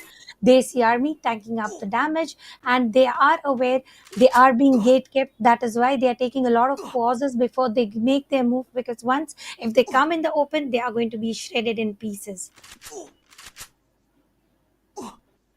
Shredded into pieces. They see Army tanking just a tiny bit of zone damage. I think it's the second zone, so they can't afford to tank this much. They would much rather avoid their enemies launching themselves into the zone now, hoping to avoid as many battles as possible. This is a rather passive approach that we see from them. I wouldn't really blame them for taking this passive approach, though. Given the 2 games they've had, they would much rather go for the placement points rather than pick up any more fights. Badge 99, on the other hand, Amin and Ginotra, these guys have been having a baller day. In fact, even Abhay has stepped up in this game. 3 frags to his name as well. And take a look at the next circle, Tanya. The river runs right through the center, cutting the forest red area in half. Assassin Army, they've got one of the edges. Meanwhile, Black Flag Army, as they try to enter, they are getting shut down by Jaunty Gaming. Volvin will be able to secure a knock. Salu down on his knees. Can he be picked up? Yes, of course. Using the bonds of Cassie. They heal him up as well. But they're still taking too much damage from the blue zone. Avijit will go down. Level Up finds the angle. Meanwhile, there's another fight breaking out, Tanya. This is Team Elite going up against Assassin Army. 2 of the bigger teams clashing up now, Tanya. Finally, we get to see Pahari and the sniper action. Sure, he makes us dizzy, but with the shots that he connects, that makes not only us entertained, but also all the viewers. I really hope everybody wants to see the OG Pahari. Sniper God was the title that was given to him back in those days. Let's see if he still continues the legacy. We will talk about it a little later, because this is a close range duel going in between Assassin Army and Team Elite. It's the cone of blue was already cone of void frame gun. It was an utter chaos. Inhalers will be used by Old Monk to survive in this sort of weaponaries, utilities, everything that is being used here. Now, 2 players already down. Old Monk are being quite hard, and Winzet trying to get all the advantage out of here. He will also be able to get 2 players down with that long range. Oh my God. Team Elite again. Eliminated Script. Now, that is something very harsh. That is very, very harsh. And they don't just get shot down by Assassin Army. Their finishes are stolen away by Bin Zed. At the same time, you also have shadow shooters trying to take some pot shots at them. So they basically got sandwiched by 3 different teams over there. Although I do kind of feel bad for Assassin Army. They did all the hard work. They did all the heavy lifting. And they did not even get rewarded for their efforts. Bin Zed sneakily stole away 2 points from them. And every single point counts. Now, a new challenger approaches. You got Vasio Esports on the periphery once again. Meanwhile, another team, I believe it's PVS Gaming, flying in with their launchers. Eco lands across the other side of the river, and he will be instantly punished for leaving his teammate's side. But Nancy and Rethi, can they hold on? Blue wall mentors are not allowing the rotations because as soon as they place few blue walls, those are being taken down immediately. Vasir esports properly gatekeeping, but they also have to make a move again. Boss Army versus Jonty Gaming is happening on the other side, where they see Army will be shut down now. 1936 players, all about rotations, all about blue walls, and the monster truck is also destroyed now. They have no vehicle to take any entry. It's all about blue walls now. Long range fight coming in from side of Predator with Groza, not delivering enough damage, but surely making sure that there's no aggression or push coming in. One player already down. It's all about Nancy being attacked from 4 different angles, and there's no way they can survive. PDS again eliminated. PVS Gaming bite the dust, and Vasio Esports are not done yet. They now set their sights onto shadow shooters. The shadows will be expunged as the light will make sure their brightness will be dimmed out. Vasio Esports trying to make it across to the center. They might just be able to get into the compound that shadow shooters are holding. Only one man trying to defend that spot. That won't exactly stop Vasio Esports. On the other hand, you have Avijit. Nice shot onto Shanku. That should be able to get him one knock at the very least, but BFA are very, very vulnerable. They're getting full sent by B99. Shivam trying to find the angle, will be blocked by a couple of blue walls. Ginotra also met by the same fate. Across the house, you've got long-range artillery strikes going towards Salu, but none of those will connect. Now Shivam and Ginotra trying to go for a different approach. Ginotra tried exchanging shots with that shotgun, but the glue walls are just simply not letting him do anything. This is such a stalemate. This is such an awkward fight. A very realistic pause that both these teams are hoping to capitalize on, but all they can do is stare at each other. And while I say that, Team Vasio has been eliminated. They couldn't successfully get inside the zone. And there's barely a few centimeters left that BFA have in the zone right now. They will be pushed out eventually. The blue wall breaks through, and here they come pouring inside. 1 second, 3 finishes. B99 have been instantly wiped out. It's all about Black Flag Army.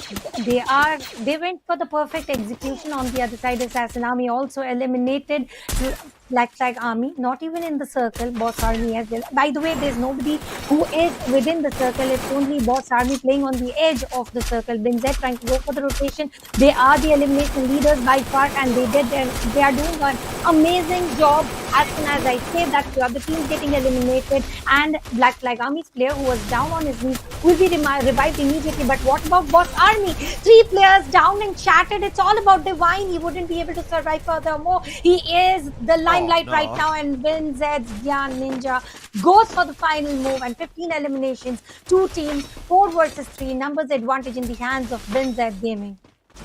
Yeah, Binzet Gaming, they always come alive towards the tail end of the day, and as we approach the halfway mark, these guys have the advantage.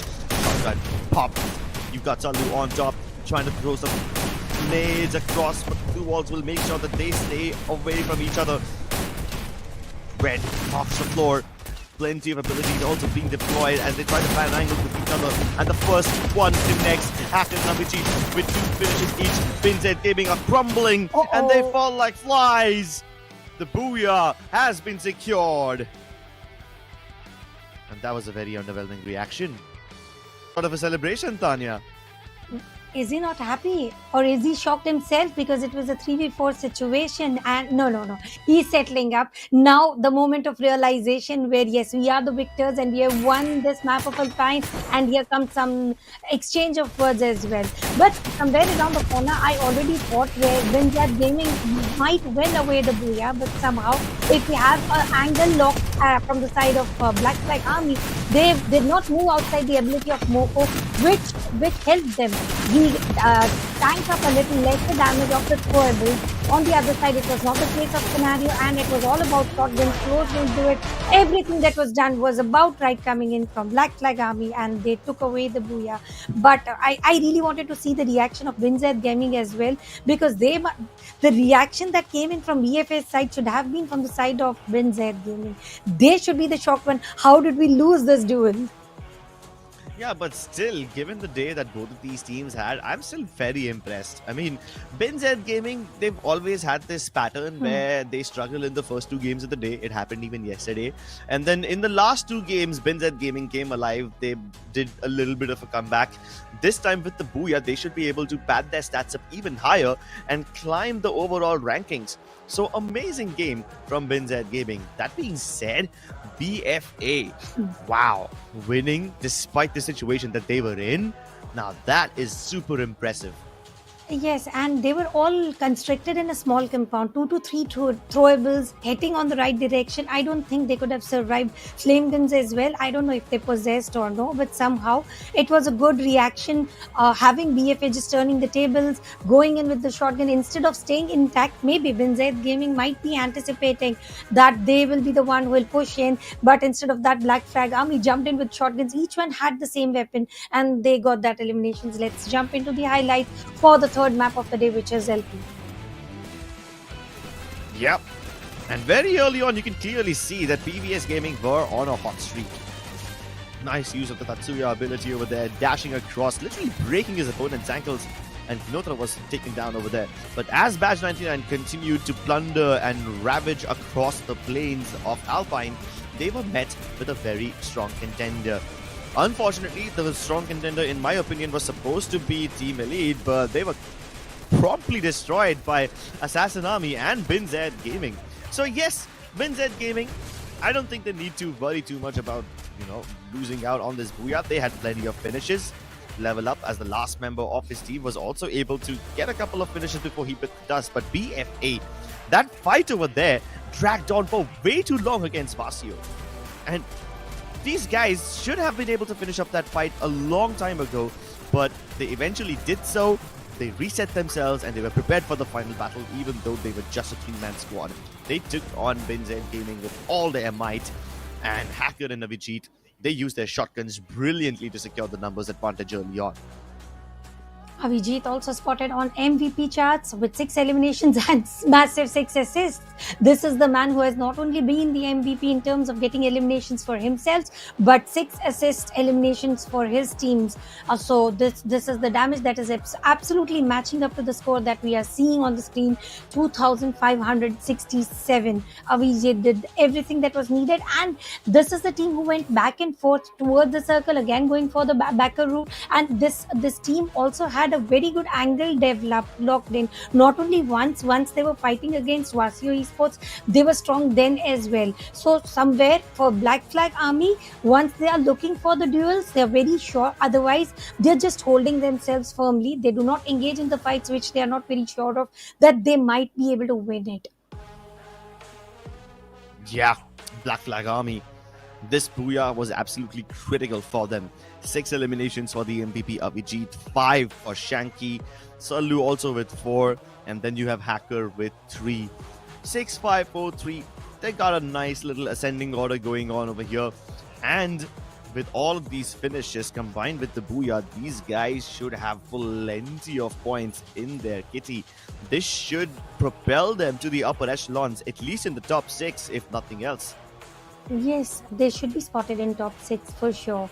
And talking about Hacker, Salu, Shanky, they were always available whenever he needed, MVP needed him. And look at the total, massive total, 30 points already. Now that's very, very huge if this sort of play is coming in. 3 maps is all, and 4th one ending up towards taking away the title and the trophy. It's very easy to say so, but very tough to do. Followed by BinZ with 24 points, Boss Army 13, Badge 99 11, and Jaunty Gaming 10. After that, I need to talk about one team very crucially, Team Elite with 0 points getting eliminated. They survive a little more than Desi RNX, because Desi RNX was the first team to get eliminated, and still Team Elite goes empty-handed with 0 points. That is an absolute shocker. Yeah, they're still sitting at single digits. Meanwhile, Jaunty Gaming, they're close to the 50-point mark.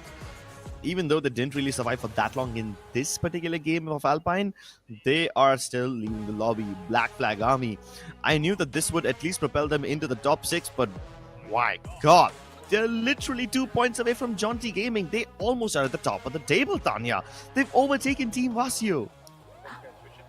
Yes, it was a silent walk up towards the top three leaderboard. I mean, Black Flag Army, they are doing some work thoroughly throughout the day, and it's always consistency that speaks the words. But this time for Black Flag Army, it was about the map of Alpine that is speaking for themselves, and it is going perfectly clean.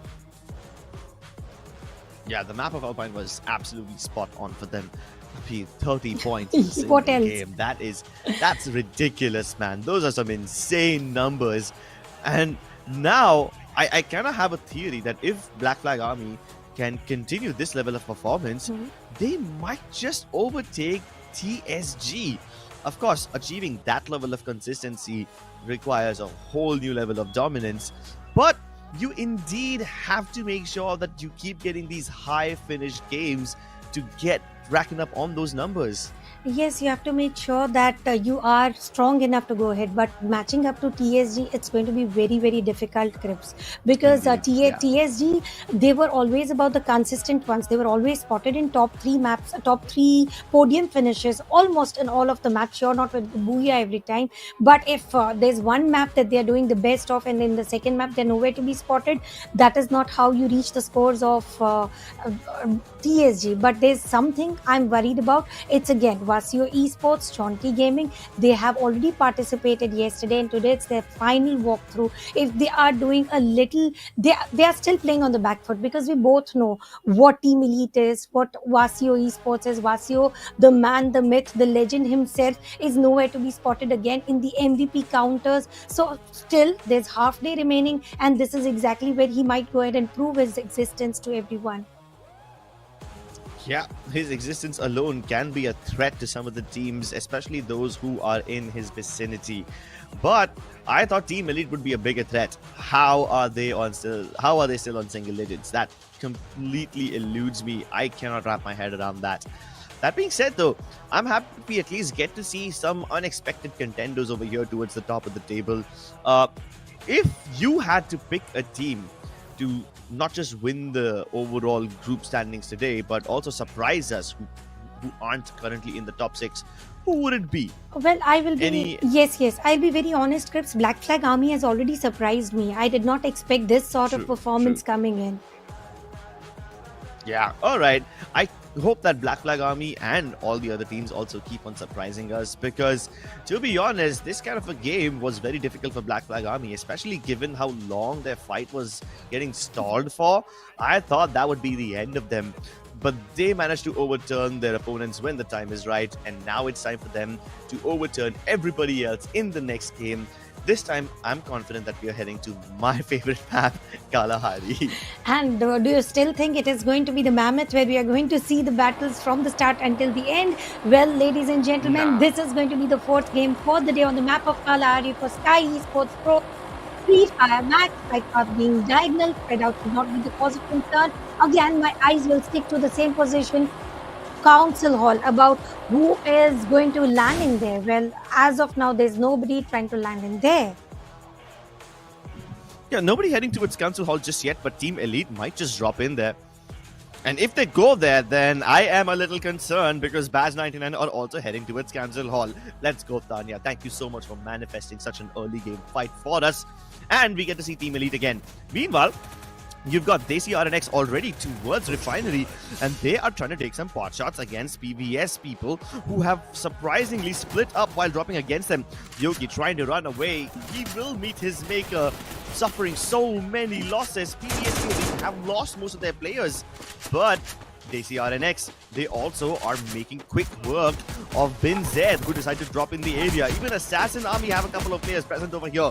4 different players from 4 different teams have landed in the vicinity, and Refinery is turning into a massive hotspot. There's a secure the finish onto Arman. Adib is here as well. He will be able to secure the trade, but not be able to get his teammate back up. That's going to be quite difficult. Less than 1 minute 30 seconds, and one of these teams is already up at 6 eliminations. But here we go, back to its Council Hall, Tanya. 99 have just Amin left in a 1v2 situation. Can Team Elite finally get a squad wipe? Can they get something going for themselves? The Battle of Council Hall will determine this. Here we go. Team Elite survives. Finally, they get 4 elimination points on their name, and Mr. J will be revived as well. And it is going to be Zap 18 who will be revived again.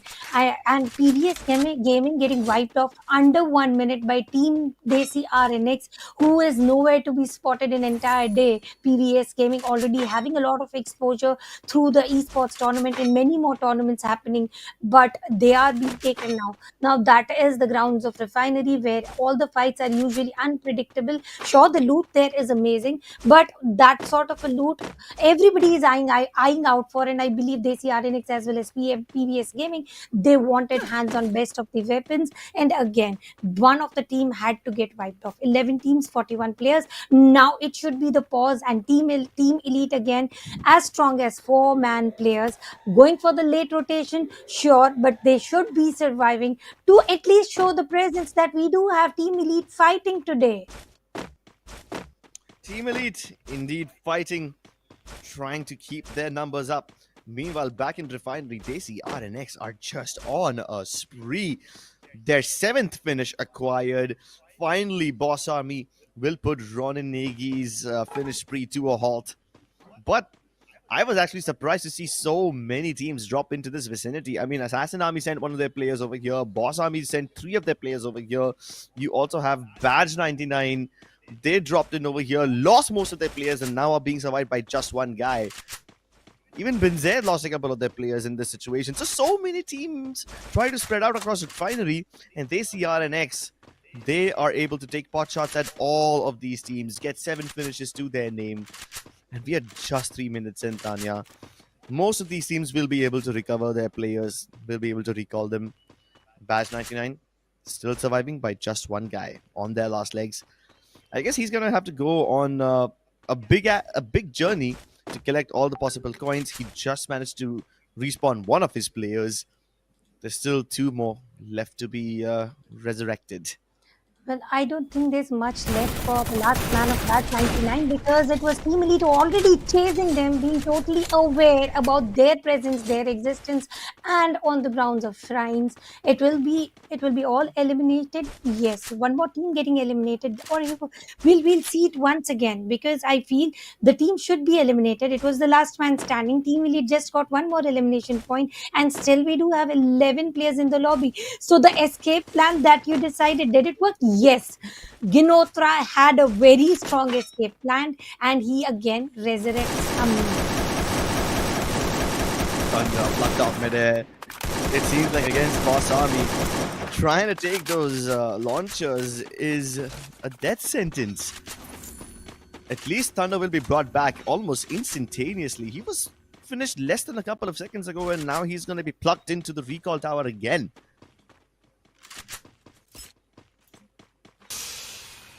It is going to be Refinery again.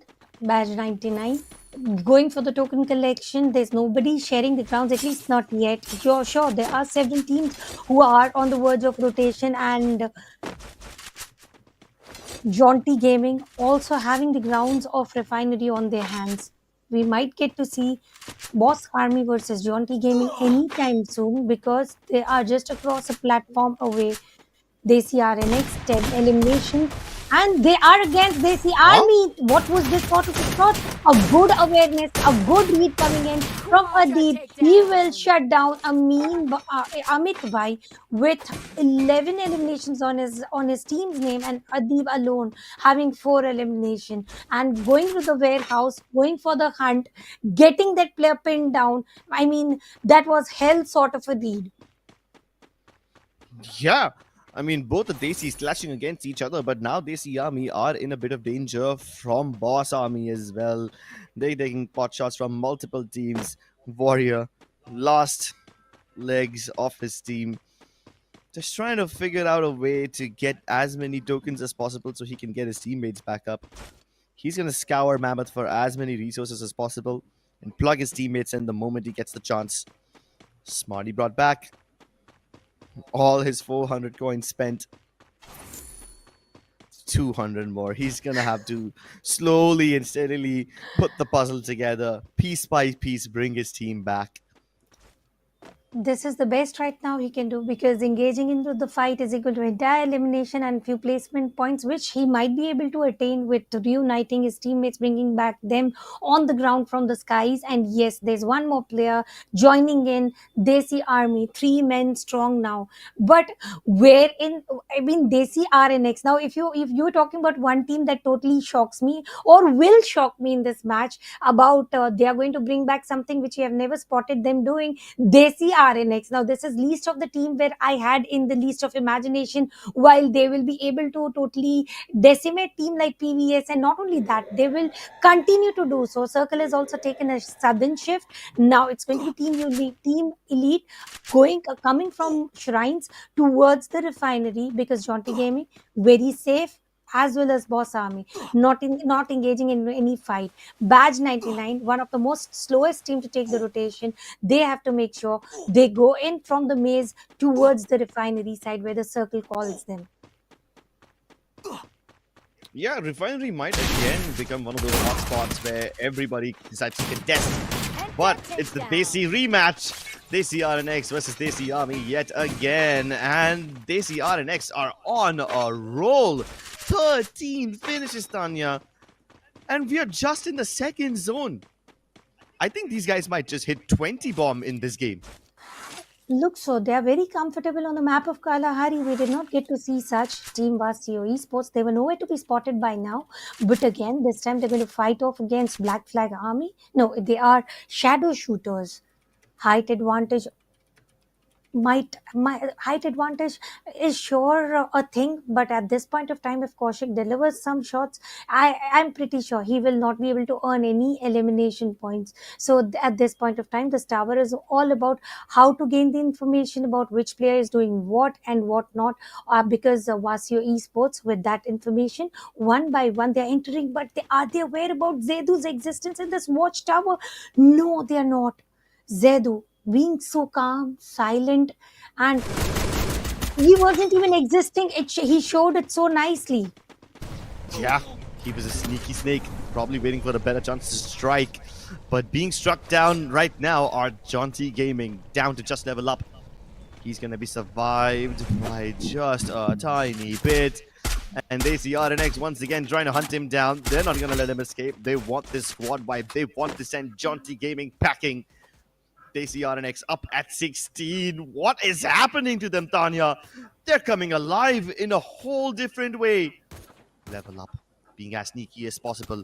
Adeep was trying to chase him down, but then Adeep starts getting shot by a completely different team, so he's gonna fall back. And Level Up's life will be spared for now. He has been there to tank for that. Level Up would just cover off this rock. Everybody is on the hunt about where the last man went, and I believe he should be caught as well. They are the shadows following him. Circle has also taken a shift where Assassin Army will have all the advantage.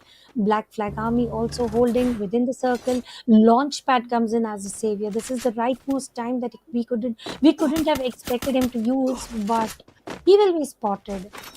It is Arman with the perfect arm shot taking him down. Jaunty Gaming gets eliminated at 0 points. The teams who are supposedly to be the strongest one are shut down pretty quickly. But now comes the time for Vasio Esports to engage into the fight against a shadow shooter.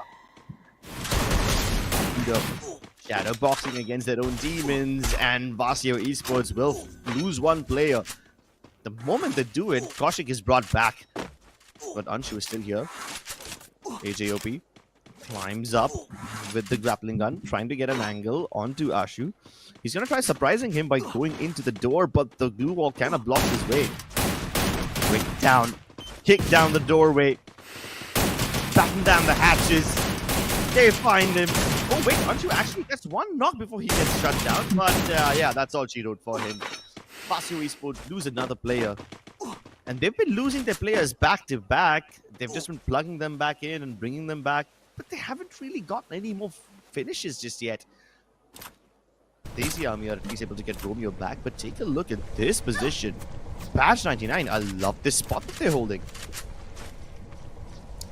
This is the tower that Total Gaming definitely always visits in the map of Kalahari. Now it's all about how they're going to end up going down. Zone is shrinking in. Three teams already waiting for them. It's going to be Zap 18, who is already down on his knees. Three players remaining. 8 elimination. Jay is also spotted, taken down. It's Zone, the biggest enemy right now. It's not the other teams. It's not the other players. Rotation should be taken any moment now. Otherwise, he might end up not getting eliminations and getting eliminated by Zone. But look at this fight between the Shacks here. It's Badge 99 versus WinZ Gaming. Shivam down on his knees. There's no way he can be revived, and he will be confirmed anyway. Yeah, but Abhay, he's gonna have to fight his own demons. It's a 2-2 spread for BinZ Gaming. Subo and Thunder in one building. Both Gyan Arup and Gyan Ninja in the other one. Ginotra trying to push the front.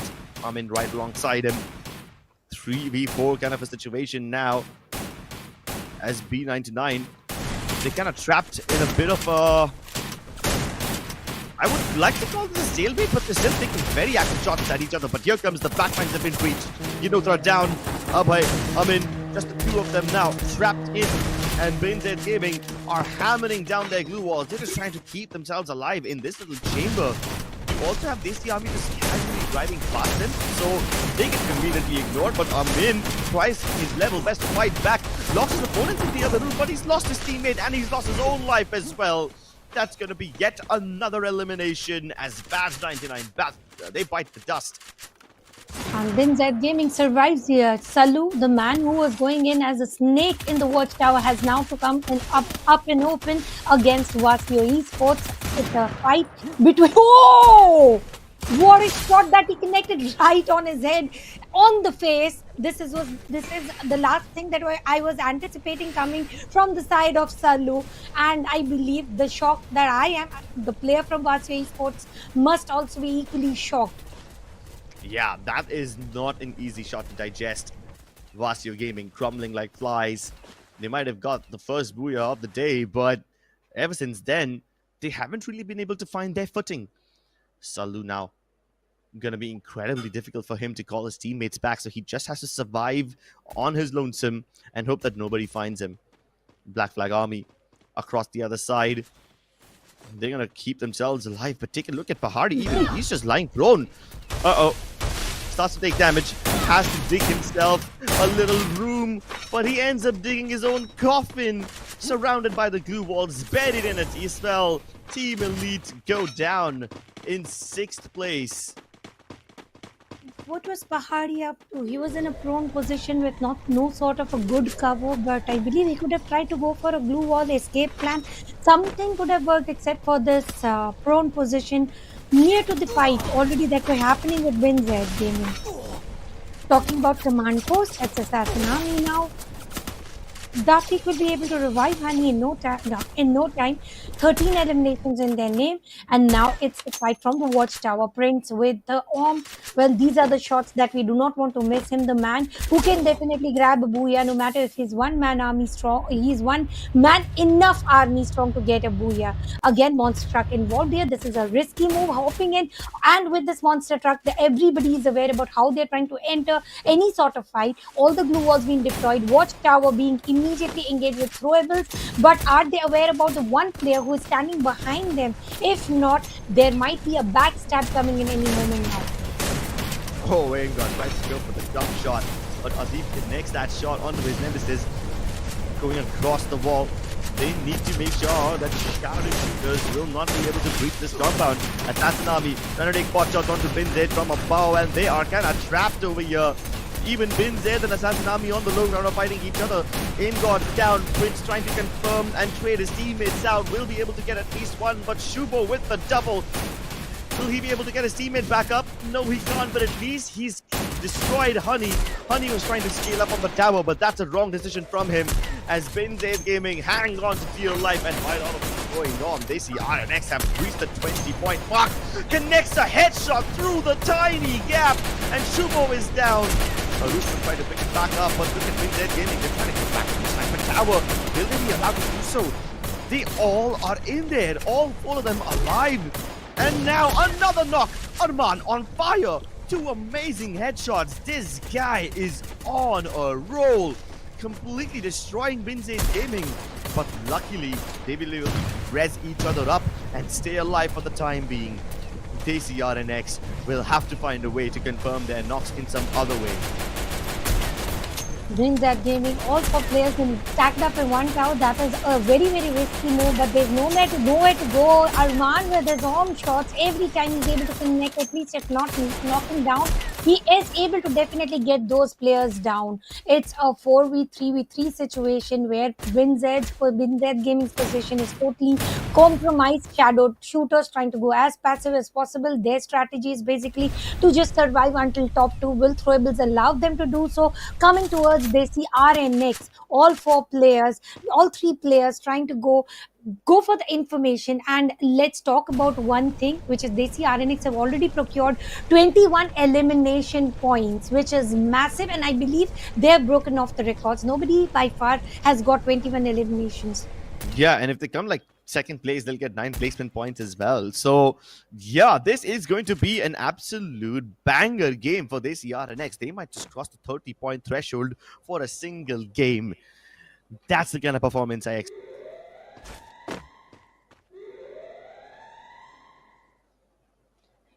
With total of 21 elimination points, what are they up to? Well, it's a pause before the final action, before the final shrink. And what is it about? Well, we'll get to see each other about how everything is going to happen. Let's go ahead and try to grab a position. It's 3 teams, all aware about their positioning. It's only circles that might be able to push each and every team to come into the action. Shadow shooters still going passive. Desi RNX going all in. Glue all melters will also be deployed. Skylers now. Desi RNX left up and open. WinZ Gaming trying to push in again, engaging, going back foot. And Ninja, who was holding in for the support play, is no more going in. He is going all in as well. It's a 4v3. This cover of the small rock is giving them the biggest of opportunities to pick some sort of fight, but will WinZ stop giving those eliminations? Will stop giving them? No, will be the answer here. It's all about the final fight now. It's Shadow Shooters going against WinZ Gaming, and I believe it's done and dusted. It's all about Shadow Shooters survived in the corner, and this is all they had to do. They were playing for number 2 position, which is clearly spotted. Not much of elimination points, but this 12 points coming in from Booyah will definitely matter for Shibu, AJ, OP, Pankaj, Bacche, and Zaido himself. Here we go. So let's see who is going to be who will be the elimination leader here. That is going to be a question. And how did WinZ Gaming go in for all the eliminations? They should be the one indeed to get that sort of elimination.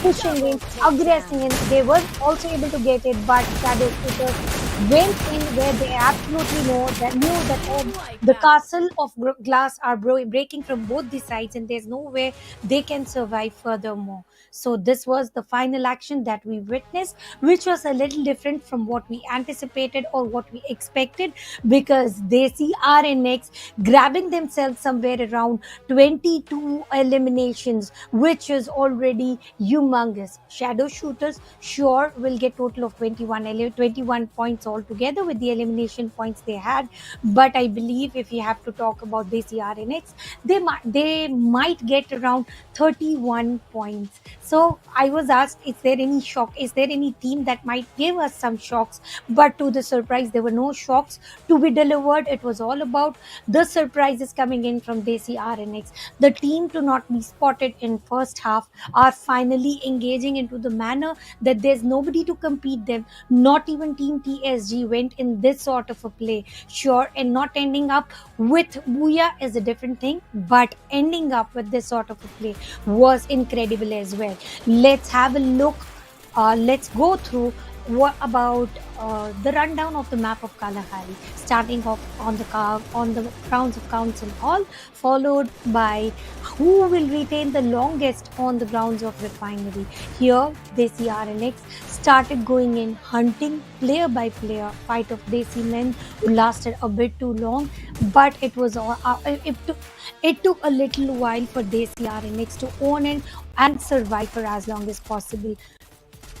we need to talk about Team Jaunty Gaming. Went for the longest route even after attaining one of the finest locations, not ending up into the good spot and getting eliminated. Shadow shooters. Now the Stonebridge fight was a table turner for them. If at all they would have lost this fight with the blue zone, there was no way that they could have won this booyah. Coming in from the side of Black Flag Army, the shot that came from Salu right on the face. Now that was incredibly amazing, and that takes a lot of practice. Finally, the final circle shrunk into the grounds of command post, where the watchtower was totally contested. That was an incredible shot, wasn't it, Tanya? Arman, I am really impressed by him. But also, oh, that was quite a sneaky shot. Gyan Arup managed to spot his feet, and that's how he was able to connect that last bullet. Amazing stuff, man. I mean, sure, the booyah goes their way, but I am still the most impressed by Desi RNX. 21 finishes before the final fight even began. Now, that's a force to be reckoned with. This should easily put them above Shadow Shooters, even though Shadow Shooters got the booyah. Sure thing, with the massive 9 points or above, maybe the way that they have been performing. Shadow shooters had a very hard time on the grounds of Stone Ridge. It was teams they were fighting against them. It was Blue Zone that they had to fight, but that they won the hard time and they got very smooth towards the final circle, where they wanted to survive in prone position, and the man Shibu takes away the MVP title. Yeah, Shibu takes away the MVP title with 4 eliminations to his name. 1700 damage as well. Let's take a look at the rest of his teammates. What have they done? You have 3 eliminations from Bache. You have 2 eliminations from AJX. None from Zerdu, but plenty of damage dished out by him. So he was basically supporting his team quite a lot. And even with all of this, I do believe that Team Shadow Shooters will be at only 9 eliminations. You combine 9 eliminations with 12 points from the booyah. These guys should be at 21 points overall for this game. And Team Desi RNX had just that many eliminations alone. 30-point game from them as well. Tanya, it seems like you brought some magic to this desk. Ever since you came into cast, we've been getting banger upon banger 30 bombers games from both these teams in the last 2 matches. And it is a real good surprise coming in, because we always, I mean, even if we start to not give super appreciation to the renowned teams, but teams those are emerging. Sure, they have been in the circuit for quite a while, but experiencing this sort of a tournament from the side of Desi RNX and going in with 30 total points, which is very, very huge, and this is going to be very disturbing for other teams who are striving to be on top 3 of the table. Now there's going to be a huge shuffle for overall scorecard as well, because they were able to take down several players. One team that is always consistent, no matter booyah or no booyah, it's been Z Gaming. Because if you talk about the elimination points, it's only 28. More of the contribution is also coming from the side of Standing Point, the way they are always surviving until top 3.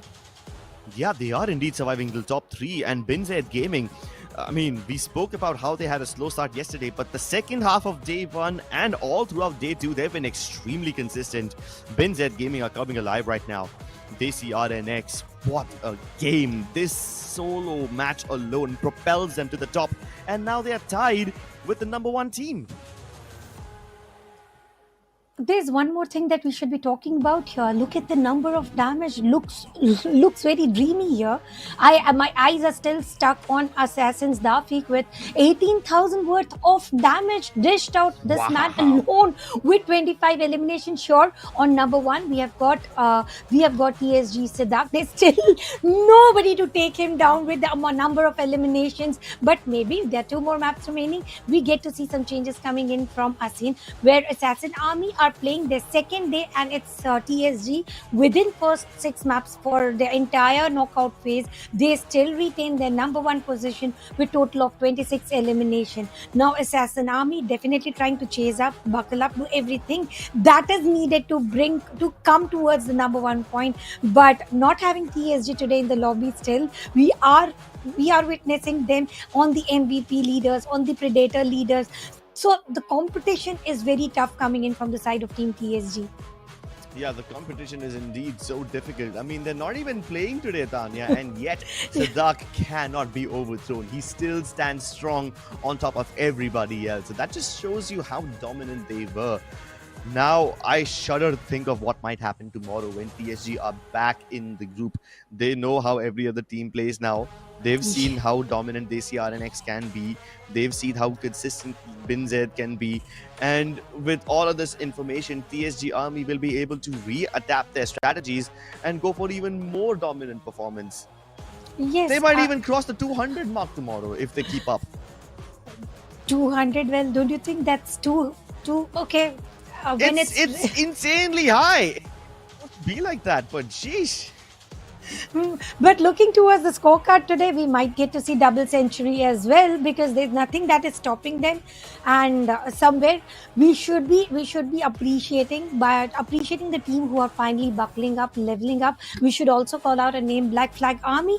They did amazingly well as well in terms of the team to team duels that they're taking. And the best part about Black Flag Army is they don't allow the one man to escape. Yeah, they don't allow anyone to escape. But I should also say that you should not escape while we go on a tiny break. Stay here for the last two games. They're going to be amazing, I promise. See you on the other side. Never stop, together we're up the chart. No doubt we will get that. Roll out, never sit back. Let's raise the bar, ready to start, we'll never stop. Together we're up the chart. Yeah, I bet you will show them all your skills. Dive into your reality. Yeah, we can shape our own fantasy. Do it all, no adversity. Set the tone like it's set in stone. Dive into your reality. Yeah, we can shape our own fantasy. Do it all, no adversity. Set the tone like it's set in stone. Set in stone. Bang, bang, we win. Set in stone. Bang, bang, we win. Coming in, don't hit pause. Owning it like the boss. We taking care of the job like we the best. Going in for the chase, about to go celebrate. We can take home first place like first to 10. Out in this world we can explore anything we want to the core. So come on, we'll play this game. Show all your skills, bang, bang. Let's raise the bar, ready to stop, we'll never stop. Together we're off the chart. No doubt we will get that, get that. Roll out, never sit back, sit back. Raise the bar, ready to stop, we'll never stop. Together we're off the chart. Yeah, I bet you will show 'em all your skills. Dive into your reality. Yeah, we can shape our own fantasy. Do it all, no adversity. Set the tone like it's set in stone. Dive into your reality. Yeah, we can shape our own fantasy. Do it all, no adversity. Set the tone like it's set in stone. Set in stone. Bang, bang, we win. Set in stone. Bang, bang, we win. No matter what, we will weather any storm when we're together. We can always aim for more. Yeah, it's that bang bang we're up for it.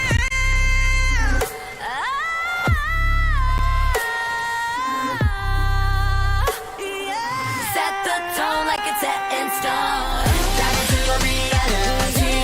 Yeah, we can shape our own fantasy. Do it all, no adversity. Set the tone like it's set in stone. Set in stone. Bang, bang, we win. Set in stone. Set the tone like it's set in stone.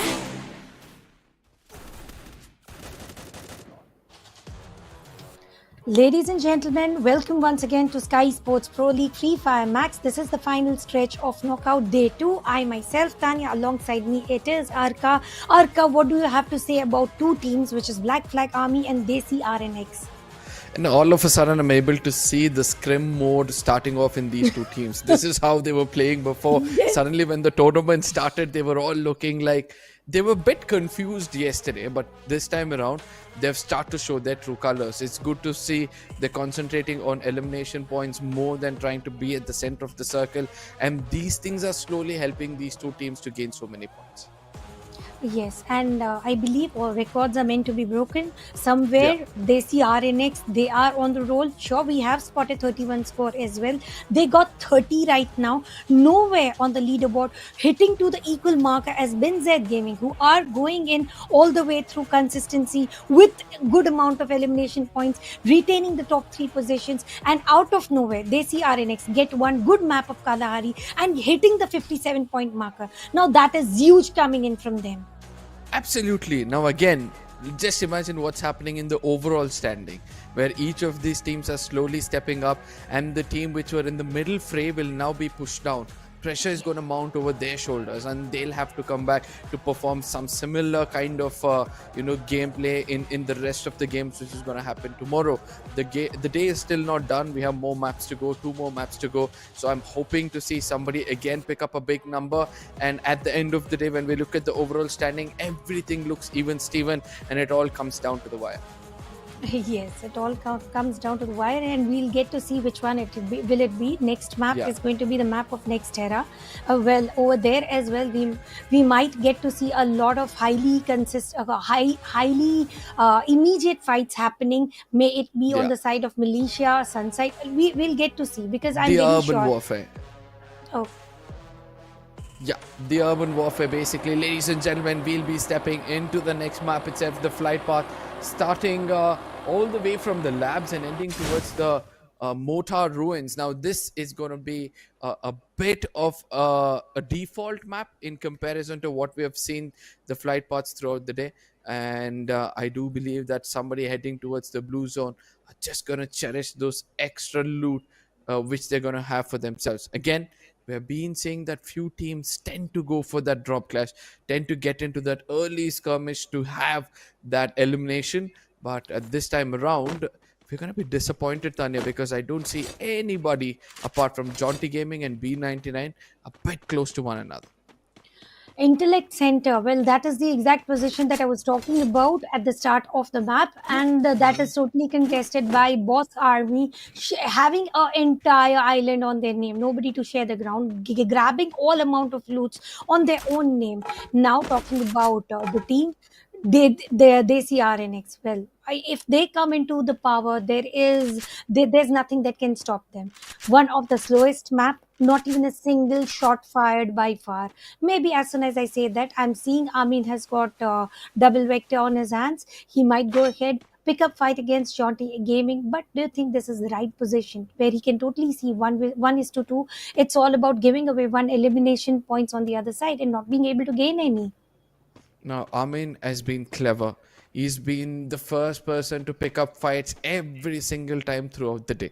And he's been successful in getting 1 or 2 eliminations as well. So, since his location is still not compromised, he's got a lot of breathing space in this vicinity. I think he's just going to stick to what he knows best, taking those early fights. But look at what's happening over here. PAPS Nancy, this is one of the strongest players in the lobby. I've been seeing him time and again going in and picking up frags after frags, and look at what they've done. They got another man down on their knees, make it 3, and with this, the last man standing will have to run away from this position. But will they spare him?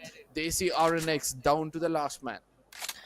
The team to be on the number one of the leaderboard of the previous map is here, struggling to just survive. Every second counts, every minute counts, and they're just leaving a player to be taken down. No. Yogi wouldn't allow Hassan to go down on himself. He will dish that damage, because that damage pep points are also worth bragging.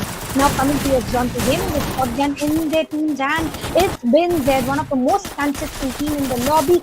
Shadow Shooters also joining the party here. Their team who just took away Booyah on the map of Kalahari by just playing sneaky. They have perfectly named them Arca. They are the shadows, and nobody can stop them or spot them.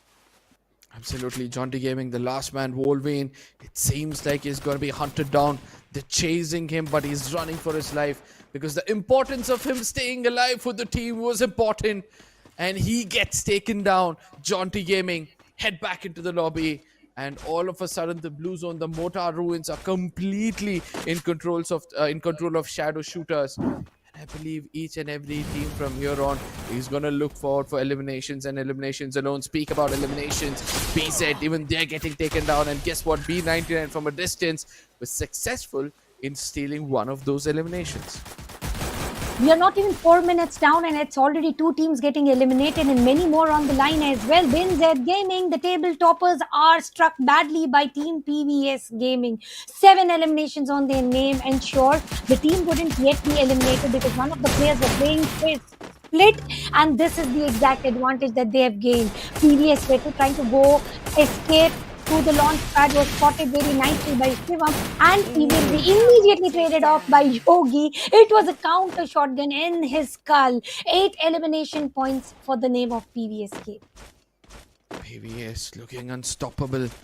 All of a sudden, after the creator have stepped back, it seems like they've got their best playing 4 in this lobby. Every single corner we see them take a fight, they've always come out successful with all 4 men standing. Guess what? They're hungry for more, and they're jumping right on batch 99 at this point of time. In a distance, Assassin Army versus Wasio. This is also taking place, and I don't understand why Assassin Army are so intrigued in this fight. An unnecessary one. This long-range battle is just not going to favor anybody. At least they get the information once they knock a player about which team is on the other side. If at all, elimination feed is open for them. If not, still they will not be aware about it, about which team is on the other side. Assassin Army, no eliminations on their name. Total of 10 teams, 40 players, 5 minutes. Now this is going to be a breathing room for each and every team. Wasio Esports using Launchpad, going towards a safe place. Nobody sharing the grounds. But over here on the other side, Skylar has been used. It is Team PVS versus Badge 99. And Amin hiding himself in the hard compound with just a Groza, and now Launchpad again being used, and Nancy have got the upper ground advantage. Shivam will counter it, and out of nowhere, it shouldn't have been that way. Nancy has been taken down, Arka. I don't think so. It's a good sign if you ask me, Tanya. PVS Gaming, the star player is down, and slowly the cookie starts to crumble. Eco, the last man standing. Can he get the revivals through? Yes, he does get Nancy back on his feet, but he needs to be careful. Oh, there it is. Quick revivals. Quick revivals comes in, and PVS, all 4 men standing. But these birds in the sky, they can be taken down as well. And that is what I would love to see from the side of Batch 99. Of doing something crazy. Nancy, look at what he does. A little bit of an overconfident push, and immediately he gets traded off. Being punished. Eco yet again aims to revive his teammate, and he's also going to face the same fate for sure as a big rush comes in from the side of B99. We're looking unstoppable at this moment. Got 6 eliminations. From here on, PVS, they need to think about how they're going to make a comeback in this game. Well, they are already given a good comeback, Arka. In the map of Kalahari, PVS Gaming was the first team to get eliminated within 60 seconds of the map start. So I believe this is a strong comeback already, but still they need to survive. This is not done with 9 elimination points sure. They have 1 player standing. He should be able to revive, at the teammates throwable being deployed from Boss Army's Arch towards Shadow Shooters, who just won a booyah on the map of Kalahari. It's a 1v3 situation. Will he get any knocker? Team support again. Hobson, it is the zone disadvantage now for Team Shadow Shooters. Vicky has to also move in because he's trying to get cover fire from the zone. He was barely having any HP, and through which all the advantage was claimed by Boss Army. 3 eliminations on the name, and Leaky should be also get to revive very soon. And he's on the rooftop, running up and open, tanking up a lot of zone damage on the grounds of Twin Bridge. Now, breathing space will be provided by the team, but not by the blue zone. This looks like candle burning on both sides, not just the blue zone, but another team trying to rush in against them. They need to be careful, because binoculars used at this point of time can be very, very dangerous. And Zaidu, it seems like they know his location. They're going to track him down, come closer, and they want to end the story for the side of SS. I don't think so it's going to be an easy fight for him to survive. And there it is. Another man gets taken down and finished off. And Shadow Shooters, just like that, are out of this lobby. Shadow Shooters, 5 elimination points. and they had a lot of show in the previous map. Now, if with every different map comes a different story, this time Boss Army, they are trying to build up some story for themselves. They have realized it's only 2 maps remaining for them, and they have to buckle up. They have to bring in whatever best they have, whatever best they possess, because if they don't do it right now, they do not have any room of opportunity for knockout phase. 5 eliminations and a good route towards the safe zone. Farmtopia is always owned by Team Elite, and now Badge 99 also trying to come close in. Still, it's a long range to cover, but this should be the first fight. Look at this RNX on the ground level of Farmtopia. They are contesting very nicely and strongly. On the rooftop of Farmtopia, totally contested by Team Elite. Imagine this being the circle, we might end up with heel battle as well. Absolutely. And I hope we see a heel battle. Everybody are going to enjoy this final bit of that game. And there we'll be able to see some pocket markets coming in right on the rooftop or at the bottom. Everybody looking to get the super first aids as well. Whereas on the other side, PVS Gaming. Oh my god, what is that split? We have one player all the way towards the zipway. We have another person in another island altogether. And Yogi being chased away by Black Army. And I don't understand how he's going to survive that fight. Yogi on our screen, ladies and gentlemen, goes in for a close range battle. But Shanky is just going to punish him with that shotgun. And raise another one to end his misery. 19's PVS again trying to go ahead, revive the teammates. Black Flag Army going a little passive, but look at Badge 99. 9 eliminations on their name, squad strong. Assassin also fighting against PVS. It's looking like everybody wants to start PVS, and now fight of Farmtopia also coming into the action. This fight was supposed to be taken a little later, but it is very immediate. And Boss Army is also coming to grab a piece of pie. And not this stole the entire cake from the vision of this RNX. Now this is where the glue wall melters are going to come into play. And look at how Pahadi is looking so helpless at the situation. The last man standing, even he's got to be tagged off. Is this the end of Team Elite? Because both of them are down on their knee. They need to heal themselves. They need to revive. But I don't think so. That's going to be an easy job. As BA, Boss Army are going to come in closer, end their misery. And with that, ladies and gentlemen, we believe that Boss Army put an end for another team from the lobby. But Team Elite, what a disastrous performance today. There's not been one game where they're able to cherish success. I still wonder what's going wrong with them. Whereas on the other side, it seems like BA, they've started to taste their own medicine. They went in for a third party. They owned Farmtopia, but now nobody, I believe this is the cursed region right now. Whoever tries to own the roof of Farmtopia there's every other team eyeing that area, and they are in the vision. They should go ahead, grab this monster truck and go out of sight, as the circle is also on the verge of shrinking. Beneath them they have got Black Flag Army. Across them they have got Desi RNX. Wow, what is this shot of a shot coming in from the Divine, using hand cannons as well after delivering a lot of damage, which is going to help him get a player down, a deep down on his knees. Will he be revived is going to be a question. Yes, indeed, it is going to be Arman who will immediately revive him. Desi RNX have totally picked up the form that is needed into the final Q circuit of this day. Desi RNX, they need to end the day on a good note. That's what they'll be trying to do. They want to do the hard work in the final 2 games, but Shanku, the way he got taken down, a beautiful shot coming in from the side of Ronnie Nagy. It's good for us to say that snipers are one of the players to watch out for in this meta as well. And now a new god of sniper is going to be coming by the end of this tournament. Right, Pahadi, then you have Ronnie, then you have another player who's at the top of the MVP board. It's at the tip of my tongue, Tanya. Could you please refresh my memory? Siddharth, yeah, Siddharth. Yes. There are 3 strong snipers in this lobby, and it seems like by the end of this tournament, we're going to decide who's the best amongst them all. Boss Army here, 12 eliminations already. They are choking everyone down with blue zone and one they are holding on. They are the perfect example of gatekeeping, perfect rotation on the map of Nextra.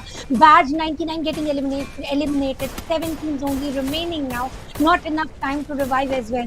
PVS Gaming, the last player going in as passive as possible to grab those placement points. Prince again is going to shut the last man standing, and this is the end of PVS Gaming. Now we are down to 6 teams only. 6 teams, 22 people alive. But where one team has got that high ground advantage, how well are they going to make use of it? Look at the circle. And I'm waiting to see where the next circle is going to form up, because they're just going to push each and every team to bring out their A game. Assassin Army, they're on the safe corner of this map, but the Feek is going to get detected. And this is where things gonna get a little bit messy, as it's gonna be a BFA trying to push in against the side of Assassin Army. Throw bills are gonna be coming. Honey, very low on HP, is immediately gonna fall back. He understands the importance of it. Shanky has no clue. Another blue wall deployed it. Tafik, it's considered to be one of the strongest players in Free Fire Max today, and I would love to see his brilliance come out again. And finally, Dafik should be the player to grab #1 position in absence of Team PSG. Now they are the center of the circle. They are being spotted on 2 different directions. On the first wing, they're getting one of the most consistent team is already eliminated. We are down to 4 teams. It is a chaos now. So does JCR and Nick, one of the strongest teams spotted. Now Black Flag Army, 4 players strong. It's Dafik who needs to enter the circle, and he also needs to make sure he doesn't get spotted, which stands no chance as a thread right now. Vasio Esports not involving in any fight. They are trying to go as smooth and passive as possible. As soon as I say that, they fight in against Black Flag Army. To 1 player down on it means no chances to revenge. No, indeed, there's a stand of trap. And 4-man army again. Black Flag Army might take away the booyah if this is how they cover themselves with blue wall. Very, very good gameplay coming in from their side, but they need to understand that the circle shift is just gonna choke them up from one corner. Vasio yet again going back to their true colors. You know, they always wait out for the others to fight it, and then they come in. Assassin Army, the underconfidence with they showed in those fight against the side of BFA has backfired ruthlessly for them. But Boss Army on one side, they've shown utter dominance throughout the day, throughout this map at least, and they would like to end this map with a colorful bull. Trust me when I say this, and I don't think so it's gonna be easy for them. Yes, they'll have to watch out for Vasio Esports, because that is the only team which tend to sneak up at the final moments to cut your head off. But 16 eliminations, look at that. A 3v4 situation with everything going in favor of Vasio Esports, since they've got man advantage. Boss Army trying to do the best they can. They do not want anyone to even come in the open area. Once the circle goes in for the final shot, I believe that is exactly where the teams are starting to shatter. And talking about shattering, Vasio Esports are facing a lot of hurdles on their name, with only a few haystacks to get themselves from cover. How long will they be able to survive with all the glue wall melters already being deployed? Now there should have been some grenades actually to change. Oh, I did spot one landmine that has been placed. That is very smart coming in from the side of Vasio Esports. Bernish takes down Avijit again. Avijit being the MVP of the map on the grounds of Alpine is put to sleep as well. Vasio Esports survived this battle very firmly. Absolutely, the landmines, that was an eagle eye from your side, but I love what's going to happen next. Look at what Shanku is trying to do. He's trying to hold the center of the circle rather than getting into this fight, because he understands it's all about trying to backstab Vasio Esports or not allowing them to come to the center of it all. A 3v4 situation. with Shanku almost getting to 5 half his HP as Liquid gets taken down. Vasio Esports are now going to push in against him. Shanku needs to be careful no matter how many glue walls he's going to deploy. Divine needs to step up over here. Predator gets taken down. Manish on the other side is not going to let them breathe. And an amazing Booyah has been taken away from the side of Vasio Esports. A technical gameplay, another dance or a pose coming back from this player, because they started off with a Booyah. Now it seems like they're on the verge of ending the day. Yesterday there was a team which got 2 Booyahs, right? It was the Assassin Army, and today Vasio are on the path to eradicate that history and try to create one. But this was the final moments of the game where we'll have to look at how things turned out for the side of Vasio Esports. Well, it was incredibly clear in their vision that we do not want to fight until there's finally 2 teams. Apart from that, the team that pushed them, they had a defense plan already very well set up.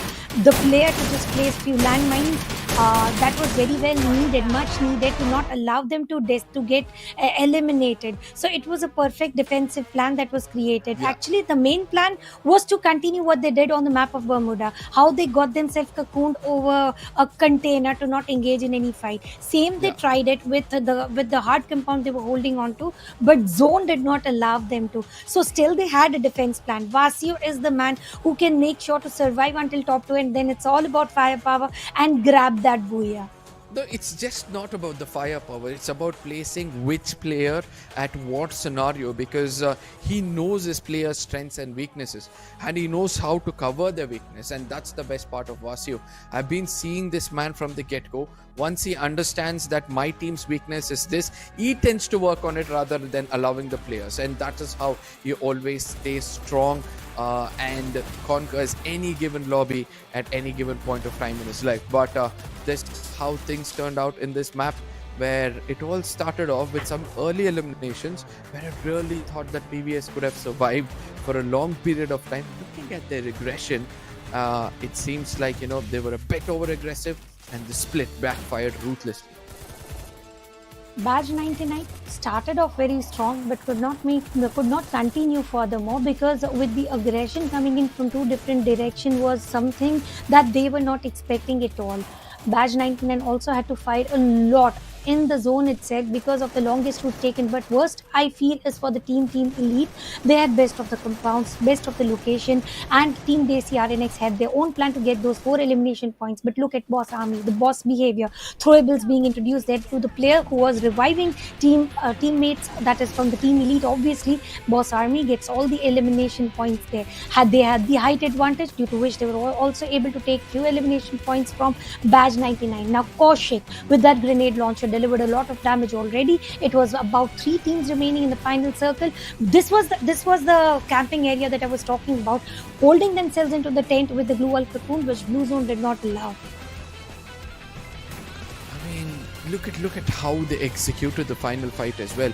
They knew that they can restrain the left side team and only concentrate on one team at a time, and that is how things become so much more special. But looking at the MVP, the number speaks for itself. The man who stood out for the side of team Vasio Esports is Anshu 26. He's got 7 eliminations against 5 assists, but the damage just 6 shy from 3,000 itself. Anshu played really well and deserves to be on the MVP board, because the way he not only went on the frontal foot but also made sure to play the defense line very strongly about where to place what and how to just disengage from a fight, or maybe when once they engage they're already low on HP, and then few shotguns should do the deal. And that is exactly how Vasio Esports survived the close range duel, and they ended up in top 2, and then obviously rest is history. They are the featured team on the Booyah board, with Anshu being the MVP for the team, 7 eliminations, and followed by 6 eliminations coming in from the side of Manish, Kaushik, obviously 2 eliminations, 2 crucial one, and then comes Predator with 1 elimination. Let's not try to consider about how many eliminations they took, but look at the damage points that they have dealt. 2 eliminations with 2500 worth of damage, and 7 massive assists coming in from the side of Kaushik. So he has individually involved himself with so many duels, sure not ending up by giving the knocker or the finisher, but sure helping the teammates to get those sort of finishes. Obviously, right? Kaushik is the IGL for this kind of a lineup, and Kaushik has always been the IGL for previous lineups as well. He was one of the players to watch out for, and he's carrying forward Legacy's IGL style. But coming back to the overall standing, just 3 points shy is Boss Army, all thanks to their firepower of getting 16 eliminations, over 9 placement points, a total of 25 points coming in from their side. Badge Army as well. You know, even though they couldn't survive for a long period of time, their aggression spoke for itself. But look at the bottom of the table, Tanya. Team Elite, Desiam and Jaunty Gaming. 3 names you do not want to see in the bottom are right now at the bottom itself. And that definitely breaks my heart. And this particular booyah coming in from the side of Team Vasio, we get to see them finally on number 1, the team that we all have been waiting for to bring up some action. But having said that, it's good to see Assassin Army also buckled up with equalizing themselves with Bin Z Gaming squad line, Desi RNX as well, with that one good map, bringing them in top 6 of the leaderboard. Today's day is all about bringing the best score that you can, and this is the final stretch that is going to be there. Last random map. Come on, if I had to ask you to predict, which one is it going to be? Today I have a feeling it could be Purgatory, because because Purgatory had a little bit of a water warfare today, and even though they were snipers, they were challenged perfectly. You know, everything about map of Purgatory were looking nice. So I want to see another Purgatory. I want to see some new teams to show up. Yesterday as well, even though it was next era, and which paved path for another new team to pick up Alpine, and it paved way for another team to end the day on a good note. I want Purgatory this time around, so that the teams in the bottom can have an opportunity to showcase their true talent. I would want Bermuda to happen actually. I did not get to cast today, right? Bermuda and Purgatory. So somewhere I would want to have those 2 maps, any out of the 2. And particularly Bermuda, because Bermuda is, all the teams are all in. Nobody is hesitant. Everybody is comfortable about any fight that they pick up. And the final circle again ends up in the chaos. It's never about how that is going to happen. Absolutely. Now, let's not forget to see which of these maps is going to be selected. Ladies and gentlemen, keep your fingers crossed. There it is. It's going to be Purgatory this time. And that means it's time for us to look at what has happened in the previous Purgatory as well. Now, somewhere, I've not seen my luck being so good when it comes to map selection whatsoever. But it seems like Lady Luck is on my side. But I hope that you're also happy, because you wanted either of these maps, and ultimately we got one of them. Well, talking about Purgatory, all I can remember is Jaunty Gaming dancing, doing the celebration dance after getting that booyah. And then during the interview, he was already very shocked. Ouch! It was an ouch moment for him. Oh my God, was I spotted by so many people viewing my dance? Surely, but ladies and gentlemen, you know how it is. The map analysis is going to come now. Let's relive the final moments of Purgatory to understand what Jaunty Gaming did right in that game. So once we understand that, we can look forward to what's going to happen in the upcoming game as well, because it's all about trying to break down and see what the devil looks like. As I said, the devil lies in the details. We'll be heading to see how things were. This is where Jaunty Gaming had some early access inside the circuit. And what they did, they just directly went on BZ. Now BZ at this point of time were very busy concentrating on one side of the map. As we can see, PVS, DR, they were all busy in one corner, and BFA and Black Army were the only 2 teams who were trying to be on the other side. No, it was obvious that DR and PVS will have to make it inside of the circle, and that is where Jaunty as well as BZ's, both of them were really busy looking at these teams. Let me remind you, Vasio as well was one crazy survivor who was trying to float himself, tried to swim his way inside. BFA on the other side was also one of those teams. All of these teams had to make it inside the circle, but the only team which had some hard compound was obviously BZ and Jaunty Gaming.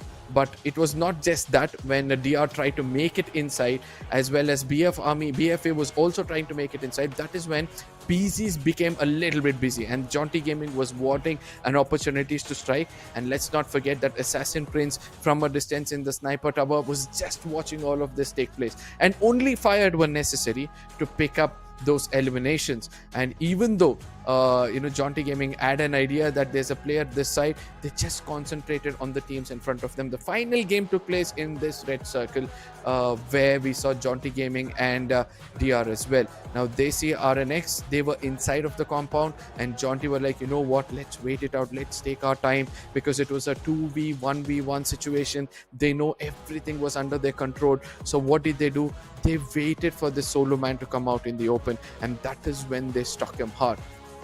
And yes, let's not forget that BFA was also over here. Ronnie Negi was also trying to do his best, and Assassin Prince was also there. Now Assassin Prince, he was like the catalyst in this equation. He was the person who always kept looking forward. Since 60% of this map was water, nobody concentrated on looking towards that side of the map. Yes, a slow rotation from the side of BFA could have been so much better, but ultimately it was all about Jaunty Gaming, and they were waiting for BFA. Now when BFA made it inside the circle as well, they went into the rooftops, and that is how BFA Hacker was able to survive more than Ronnie Negi. And once the circle started to shrink in, Hacker couldn't do much. He had to step out of his cover. He had to get inside of the building, whereas Jaunty, they knew the presence of Prince. They knew they can't expose themselves towards the Prince region, and Prince also had to come to the center of the circle, which was highly impossible because he had to walk out in the open. So two players of Jaunty, Hemu was busy looking at Prince, as well as the other player was looking at Hacker. So everything was sorted. Even though Prince tried to take some shots against the side of BFA, I don't think so it was easy for them. And finally, when the high end was hot, that is where Jaunty Gaming just pounced on Hacker, put an end to him, and after that is when the fun actually began. Because when Hacker was kind of busy inside of the building, he wasted a lot of time to step out of his cover, which was kind of hard. And that is where Prince, he couldn't peek out much because he was always being tagged. At one point of time, I really thought that Prince is now going to come out of his cover and try to take that middle region, the red mark middle region, but he couldn't do so because Jaunty Gaming were too good trying to hold on to their ground, and that is how the cookie crumbled. And hopefully this time in the Purgatory, not 60% of the map, at least the 100% of the final circle, I expect to be inside of the waters. Do you want to go swimming? I'm sure it's summer, but I don't see any circle coming in towards the water routes, because I believe it has already happened once. It should be an Let it be urban Moat area House this at time. least. Come on. Moat House should be the final circle. Well, that would be a very interesting one for sure, but Yeah. let's see. I believe Moat House should be the place for initiating the first battle there, but the final circle should end up somewhere near to Brasilia itself, and not anywhere near to the island, anywhere near to the water routes near to the island. And if that happens, then I would want to see those rafts being used and shots being fired there. If not that, then no water routes. It's fine for me. But coming towards the map of Purgatory, I really like the positioning coming in from Assassin Army's Prince. He really hid himself so well, covered himself so well. There were 4 teams on the other side fighting against each other, but it was all about one man disengaging from any fight possible to get Exactly. that third placement point, and which is very nicely done. Yeah, absolutely. When you know that you can't take any more fights, when you know that you're one person who's trying to survive, it's better to go for that extra position point, placement point, rather than going and taking a fight and giving away that elimination. But I understand it comes up with a little bit of a problem as well, because ultimately it's about you gaining 1 point in one way or the other. Yes, some people dare to go pick up or an elimination point. Some people try to avoid those fights, just like how Vasya Esports tried to do. Yes, well, talking about Vasio Esports, they are the number 1 team on the leaderboard, but will they be able to end the day being on the number 1 as well? Well, this is going to be the map of Purgatory for Skyesports Pro League Free Fire Max, and this is the final stretch for Group A, because after that, they do not have any room of opportunity in the knockout phase for sure. So, ladies and gentlemen, this is the flight trajectory that is diagonally cut from northern to southern side and consisting of all 3 islands. Spread out should not be the cause of concern, but what really concerns me is, where is Team Elite? Why are they heading towards Marble Works instead of their home ground, Ski Lodge?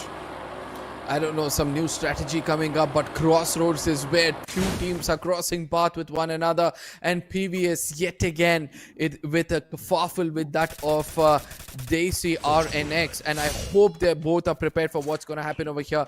Every single time we are seeing that either PVS picks up the first blood or being a casualty of that first blood as well. Now, ABC Yogi on one side, finished off immediately. The revival also comes in, but that's not going to matter much as Wraithy gets taken down. A good support coming in from the side of Eco, who's trying to make it above, and there, a perfect shot. Warrior was also trying to think the same, but the boost which was given by Wraithy helps Eco pick up one, and then they continue their assault yet again. Well, that was a very good escalated fight from the side of PVS Gaming. They have realized they have to buckle up, and on the course, Desi Army is again put to sleep.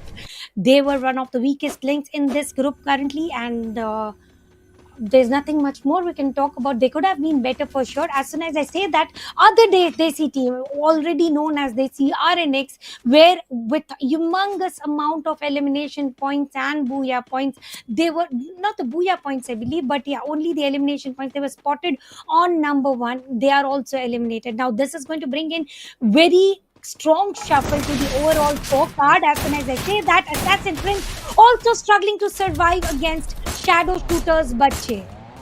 Oh my god, Shubu, I don't know what he was trying to do, but he was being a little clever to sit inside of the vehicle and trying to run away, but he eventually gets detected. And now Bache, the last man standing for the team, he not only have to revive his teammate, but also both of them need to revive their teammates as well. 3 eliminations strong is what they're looking, but look who is come in close vicinity. It's Assassin Army. And I don't think so Assassin Army will want to lose this opportunity. They know that they have a chance to eliminate another team and take this fight to the end. Tafiq is going to be coming down, and Bache is trying to put down these birds in the sky. But what Bache is doing amongst all these things is also giving away his location. And look at what Prince has done over here. His location has been compromised, almost gets taken down. Just surviving with a sliver of HP. Needs to be careful, but being a little overconfident again gets knocked out. Shadow Shooter slowly recovering from the fight. Honey comes in closer. Even he'll pay a very, very hefty price for coming in alone. Assassin Army not coming in as a group is paying very heavily for them. Well, if you come one by one against 3 players, this is the end that you can get. And sure, Shadow Shooters, Zedu is going to give revival to his teammate. We have 10 teams in the lobby, 3 minutes down, and many more to go. On the grounds of Central, we do not see Vasio Esports. Long gone are the days when Vasio Esports used to contest for the grounds of Central, and now coming towards Assassin Army with 2 elimination points here, they are going into the mouth of death. Because if they go running up and open, are they even aware about Shadow Shooter's existence very nearby? Shibu being having an eagle eye view here, Dapik spotted and will be taken down in no time because Bache just aggressing himself, rushing himself against Dapik. 5 eliminations already and many more to go because Assassin Army have landed up in such a big trouble. Well, they used the revival point there and they did it right as well. They wanted to make sure Prince comes back to the action. Oh, is it going to be easy? Assassin Army. Yes, Duffy gets detected, finally gets taken down as well. But a very, very good use of a Tatsuya ability. He ran away from that sniper, and luckily the opponents did miss 1 or 2 shots, or else it would have been a way early elimination. But speak about snipers, we've got the god himself on our screens. Pahadi still unable to show his true talent. And Team Elite, look at how strong this team is. Zap, Old Monk, Mr. J. I mean, that does bring a lot of memories, if I'm not wrong, Tanya. These people have been champions in few places, and it seems like they've forgotten that they were once champions.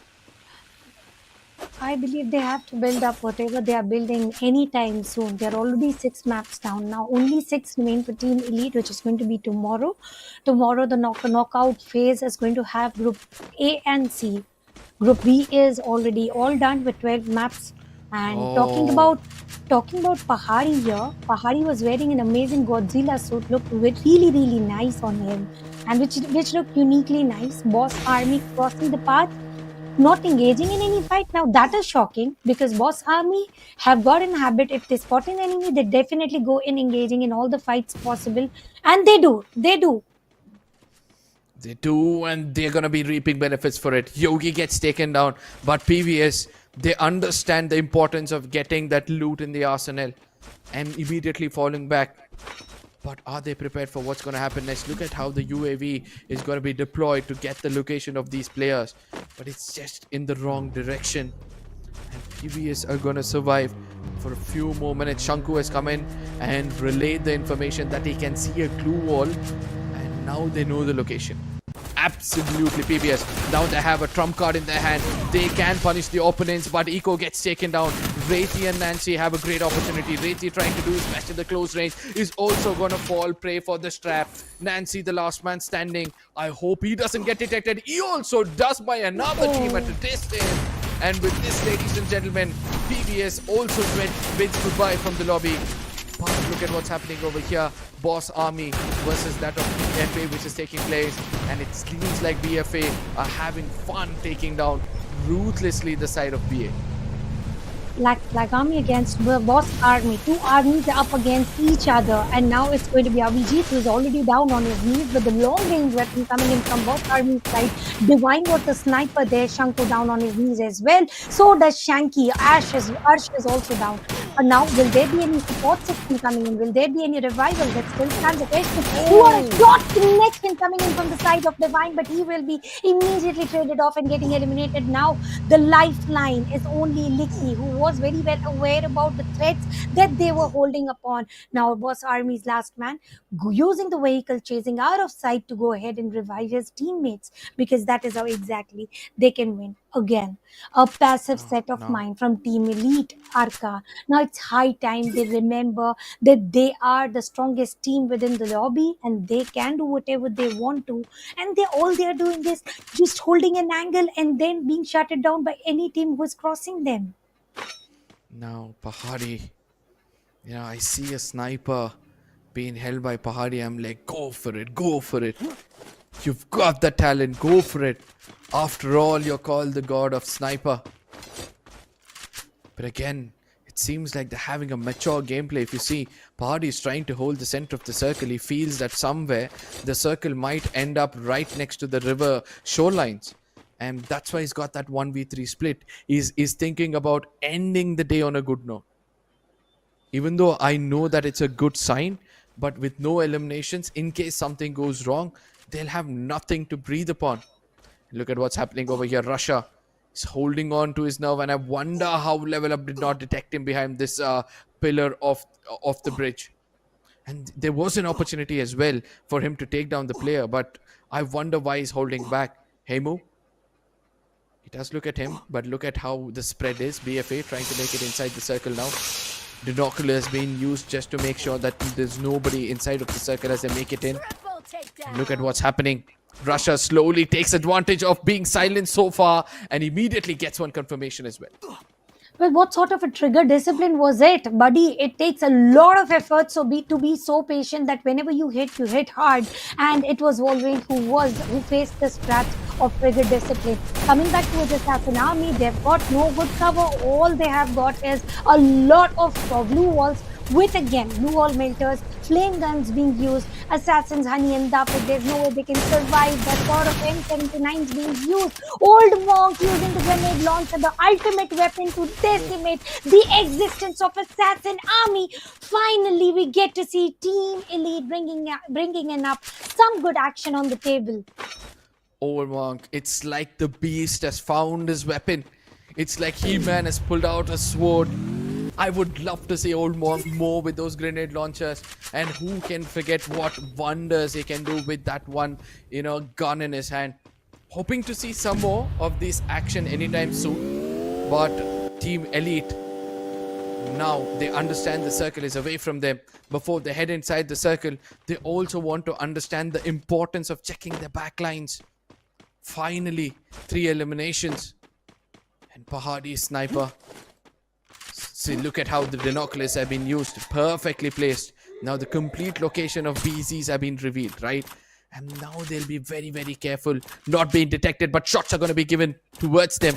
Sniper, can you do some action over here? Yes, connects one, connects second one as well, and puts so much of fear in the shadow, in the hearts of the opponents.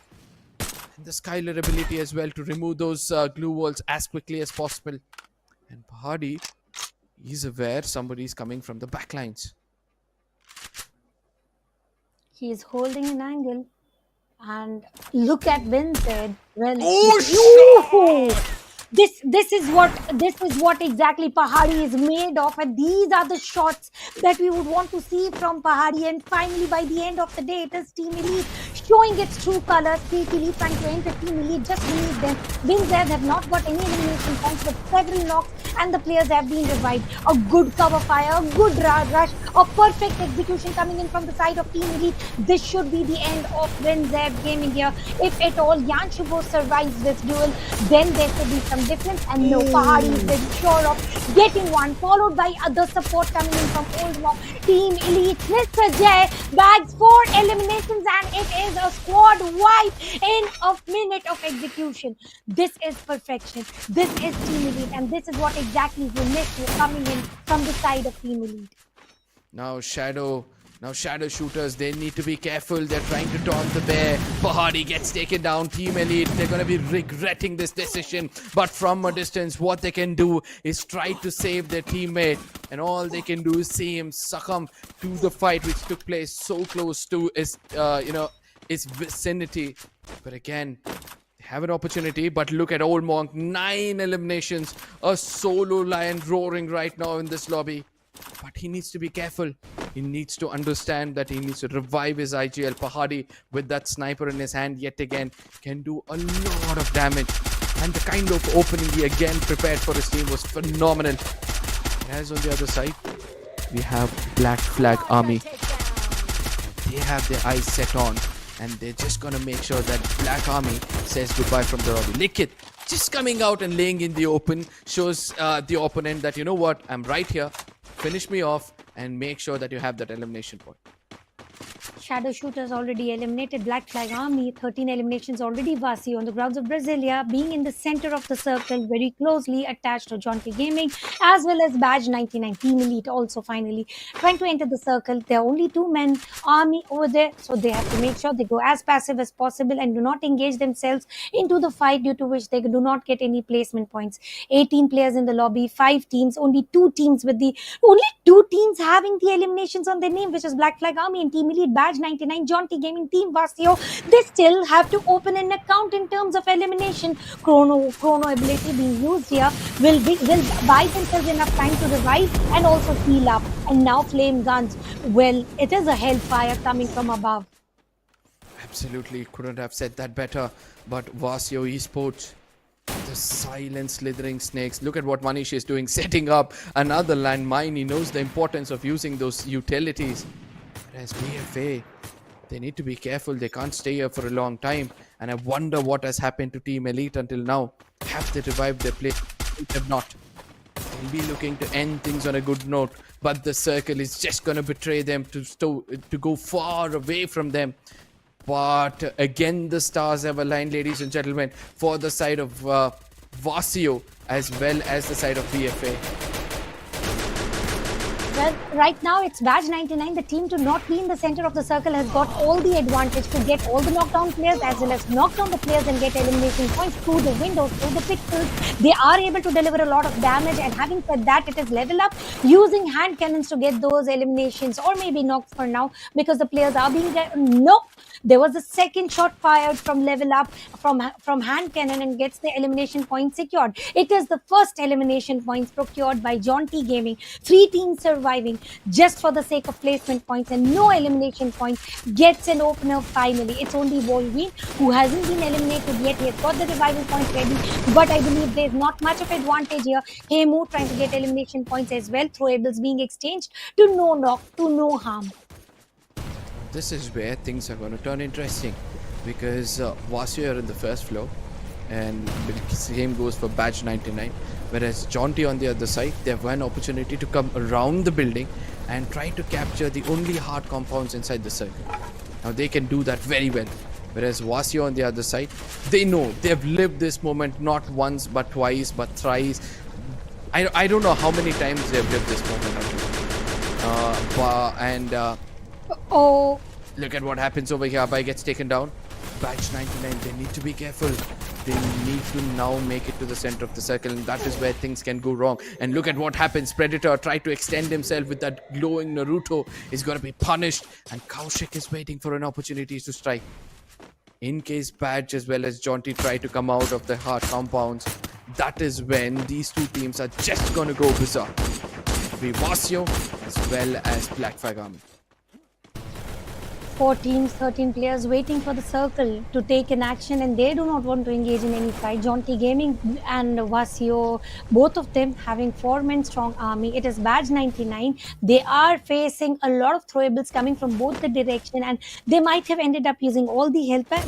No, they do have health kits on their name as of now. And it's the player who was trying to run up and open, where it will be spotted by Predator, giving him some shots, healing himself up again, and it's a window pistol. That is all he needs. He'll miss that shot. Now that shouldn't have been missed, because there was no way Hemu could have been revived there. Absolutely. We need to be careful in what's going to happen next, because I believe now a lot of detail are going to be missed out. Look at how Jaunty Gaming are having a bit of an issue from the side of Batch 99, because they understand the importance of staying up in the top floor, and that is how they'll be able to make it. But Vasio Esports, no matter how many times they're going to get taken down, they have enough inventory, enough utility to always get revived and again come back on their feet. But amongst all these things, the silent spectators have to be the side of Black Flag Army. You have not shown any signs of coming out to pick up these frags, because yes, man disadvantage is one thing, and second thing is that they might get shot at. But Emu, he's been that huge wall between any other team and his teammates getting taken down. He's having an off angle. If anybody tries to attack up and open, it will be Hemu who will be the first one to connect any shots. Right now, the sirens have been heard. The circle goes in for the final shrink, and this is where the things are going to go messy on all 4 different directions from all 4 teams remaining. The upper grounds and lower grounds being shared by Vasio Esports and Black Flag Army. They will ultimately have to move, and Hemu here tries to move out of sight. Tyler being used, blue wall is decimated, and it is Hemu who will be shut down by Anshu immediately. Vasio Esports bringing in all the best actions that they have. 3 eliminations on their name, no loss of player. Badge 99 also struggling, no elimination on their name, no good cover for themselves. It's all about the blue walls that they have to work around. Shivam going up and open, and once you go in open, there's no way Predator is going to allow you to survive. It was the freeze bomb that took him down. Absolutely, Vasio dominating this lobby right now. I think they are on the verge of creating history. They want to make sure that they have 50% success rate in a day, and I don't think so. It's a joke. Not anybody can do it apart from one single team who have their name written all over this map right now. Look at from what corners, every nook and cranny of this map, we can see the name popping up. BFA on the other side, 13 elimination.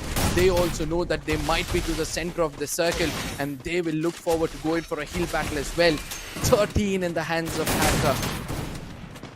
Whereas Vasio, I wonder how much they've got for themselves, and look at to which center they're holding. Amin comes down. They have fortified themselves as well.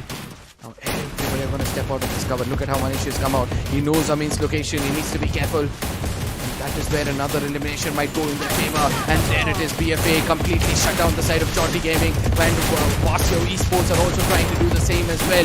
They are the last team standing. Hacker gets detected. He's going to be rushed in air. They're not going to allow him to heal as a player on the top. He's going to continue to do so. And the Booyah is going to be snatched away from this lobby into the hands of Team Vasio. What a gameplay.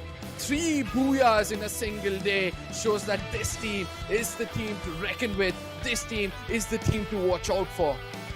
And this was the question I gave to the audience as well as us about will this team be able to dominate in the final map as well? And yes, they do. They take away the third buoy on their name. Sure, not much of elimination points, but this is also a handsome amount of points where they can retain the number one position that they have been achieving since previous two maps. Somewhere, Black Flag Army could be spotted on the number one of leaderboard. Booyah or no booyah, they had a massive amount of elimination points which nobody could put them down. Sometimes it is like no matter whatever any team does, it's all about Team Vasio Esports deciding to not to peak to any team until the final circle, and this is the best strategy that this team has. 3 booyahs in a day, and they have cemented the number one position as the day has already come to an end.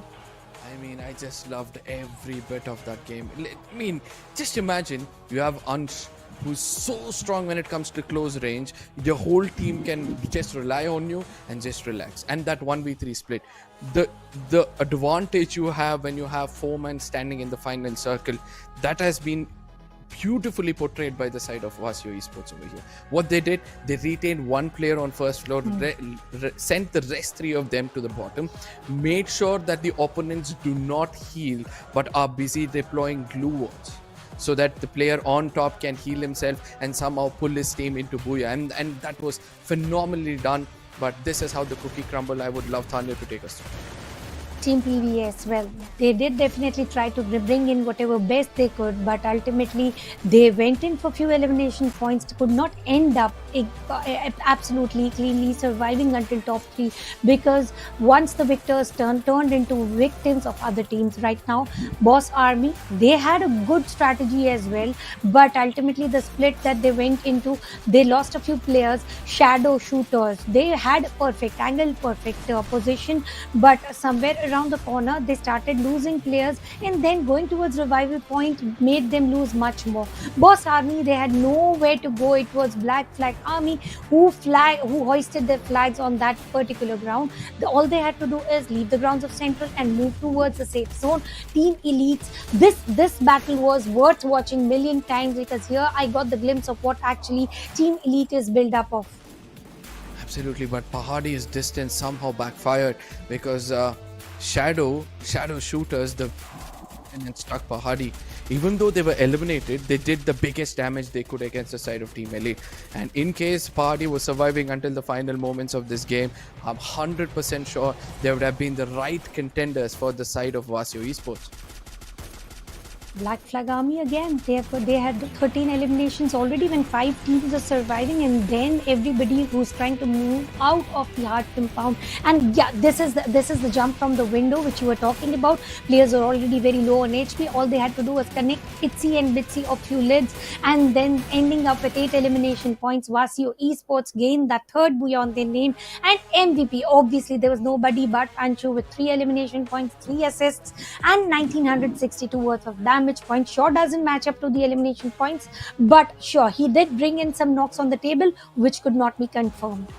Now with this, it's good for us to say that Ansh might be the MVP of the day itself, and he's going to be the top contender, because this is the second time I'm seeing that big smile on his face pop up on our screens.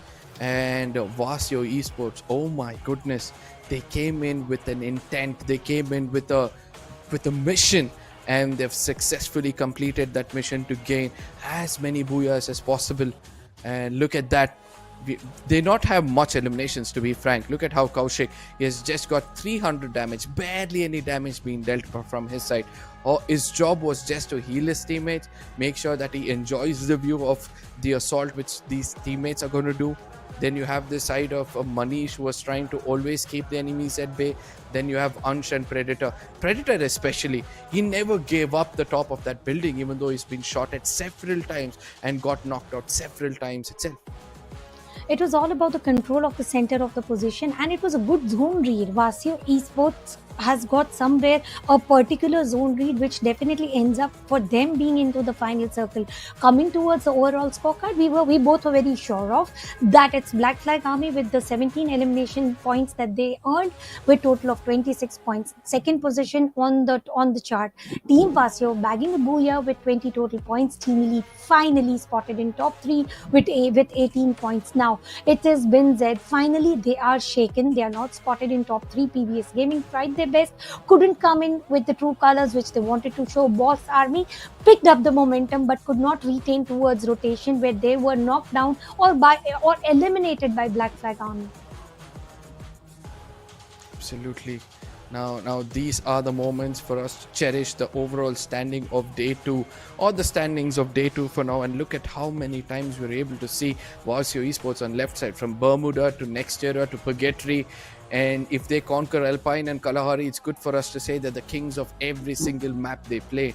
But yes, they're going to be on the top of the table with the 92 points and 3 booyahs with limited eliminations. But right behind them, catching up very closely, is going to be Black Flag Army, who have got 90 points in total with 46 eliminations. That's the highest number of eliminations today in 6 games played. Assassin Army, they're not at all bothered about gaining those booyahs, but they know how to play the game when it comes to eliminations and try to stay to the center of the circle, due to which they'll be rewarded with 71 points. Bin Z Gaming pushed down. They gave their best in terms of placement points, elimination points. This is the team who had the perfect balance everywhere. But last 2 maps did not end up exactly as they wanted to. They were victims of several teams. They tried to pick up fights actually in multiple angles, and they couldn't end up exactly as they wanted to.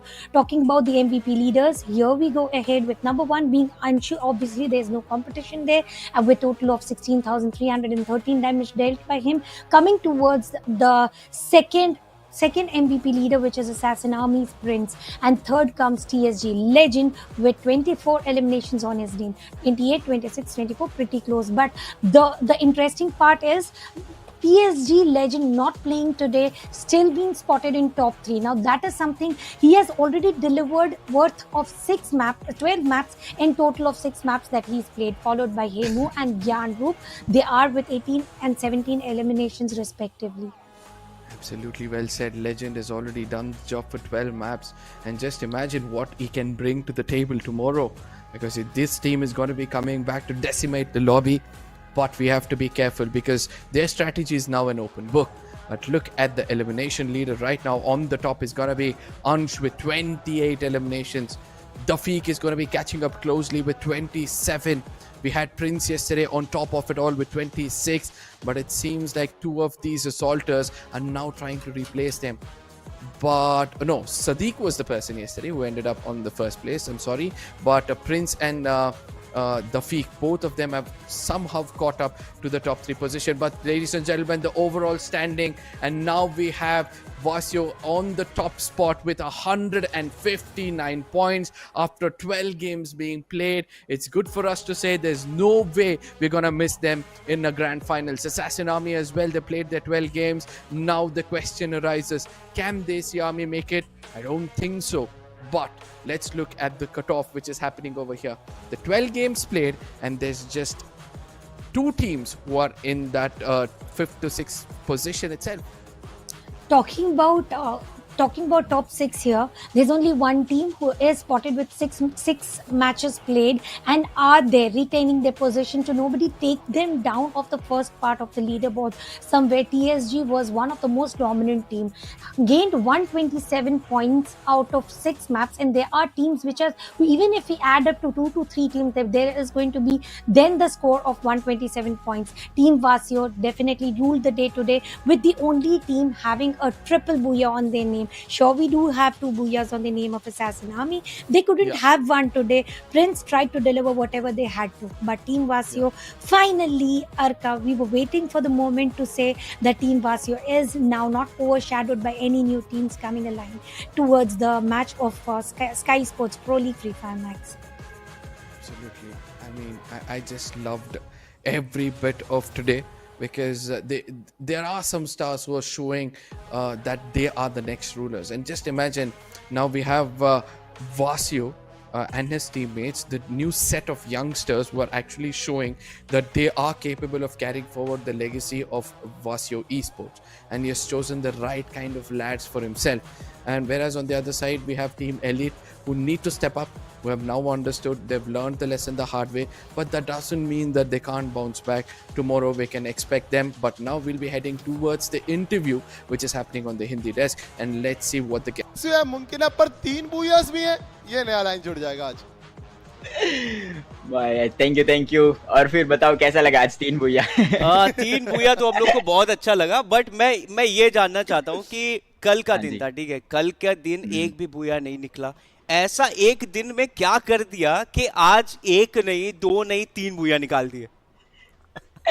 जो कल की गलतियां, मतलब वो dialogue है ना, हम गलतियों से सीखते हैं, तो वही बस सीखे हम थोड़ा थोड़ा कि कहाँ गलतियां हो रही है, कहाँ क्या हमें मतलब चीजें चेंज करनी चाहिए। और उससे मतलब कल हमारा मतलब ज्यादा दिक्कत मुझे लगता है कि पहले तो कैरेक्टर सिलेक्शंस में वो बहुत हो रहा था कि ये जो नया रूल है, टू बी ऑनेस्ट जो नया रूल है बहुत अच्छा है कि मतलब 4 प्लेयर सेम कैरेक्टर्स मतलब रख ही नहीं सकते, सब अलग अलग है ना, तो वो एक अच्छा रूल, उसकी वजह से शायद से थोड़ा ऐसे आगे पीछे हुआ। बट आज भाई लड़कों ने बहुत अच्छा खेला।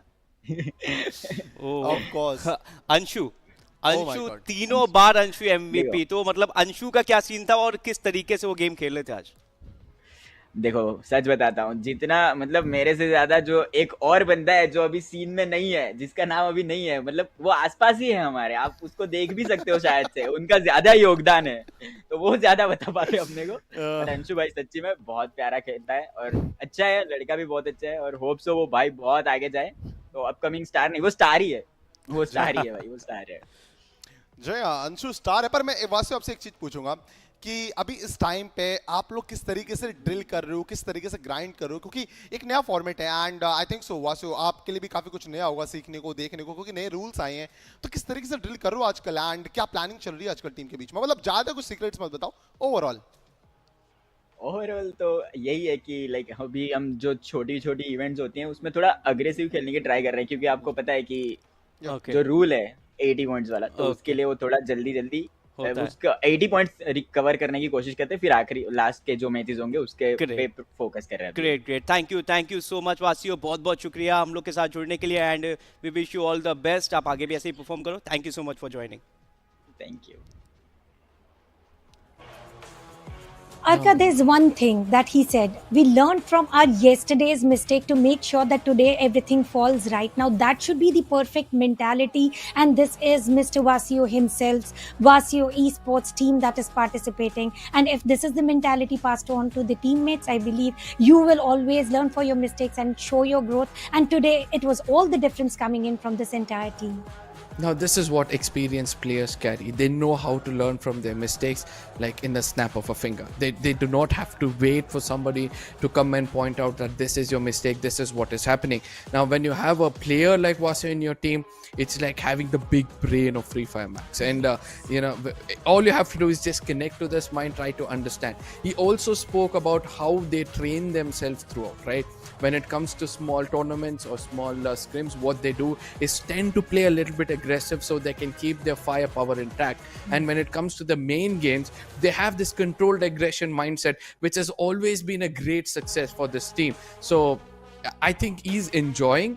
And yes, correctly pointed out, he spoke about his mistake learning. And the second most important thing is that he asked us, how did you feel about the 3 goals? Yes. He was the one to say, did you guys finally appreciate us?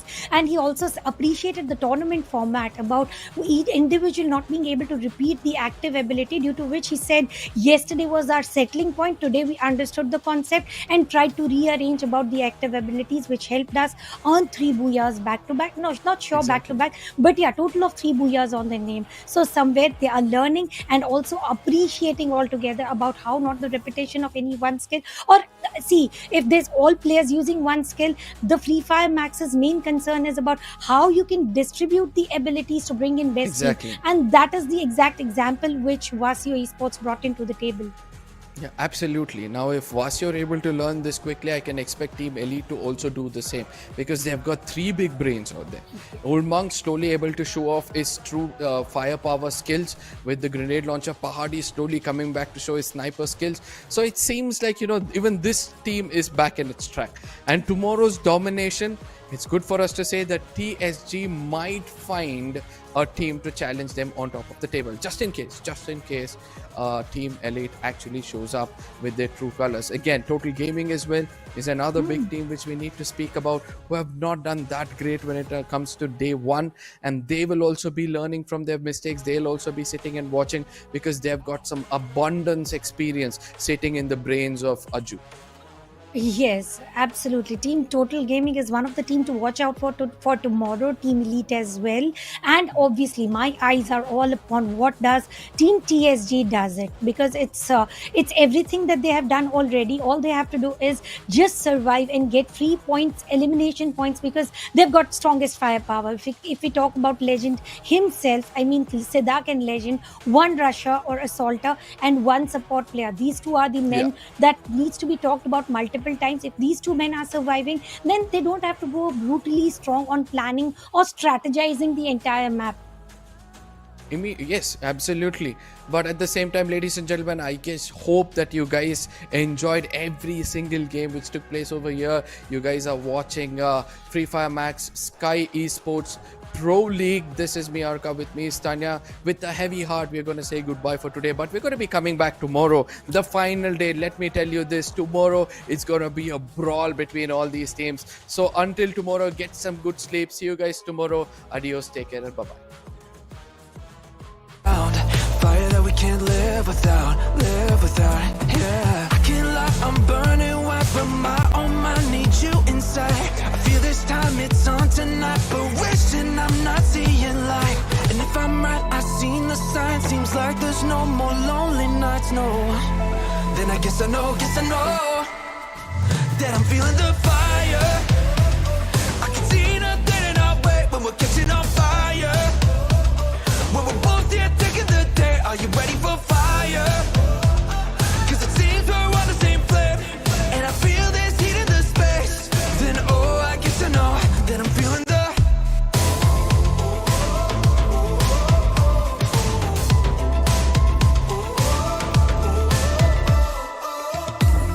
I can see the red suddenly, barely time to count up to 3. Look around at my company, yeah. Sky opens up for lightning, time crawls up close, it's tightening. My brothers do the right thing, tapping on the floor. I can't lie, I'm burning white, but my own mind needs you inside. I feel this time it's on tonight, but wishing I'm not saying light. And if I'm right, I've seen the signs. Seems like there's no more lonely nights, no. Then I guess I know that I'm feeling the fire. I can see nothing in our way when I'm catching on fire. When we're both here taking the day, are you ready for fire? Cause it seems we're on the same flame, and I feel this heat in the space. Then I guess I know that I'm feeling the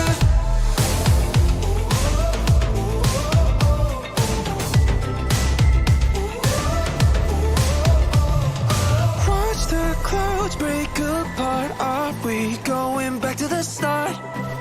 Going back to the start, yeah. But I'm feeling the fire all up in my heart. Don't you think that we're ready for another part? Cause I know that we're really too far from the start. Cause I know that we're really too far from the start. But I'm feeling the fire all up in my heart. Don't you think that we're ready for another part? Cause I know that we're really too far from the start. And I'm feeling that I'm feeling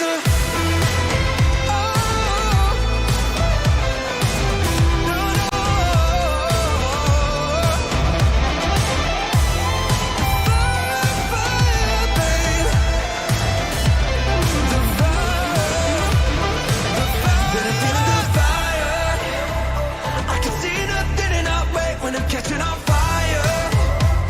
When we're both here taking the day, are you ready for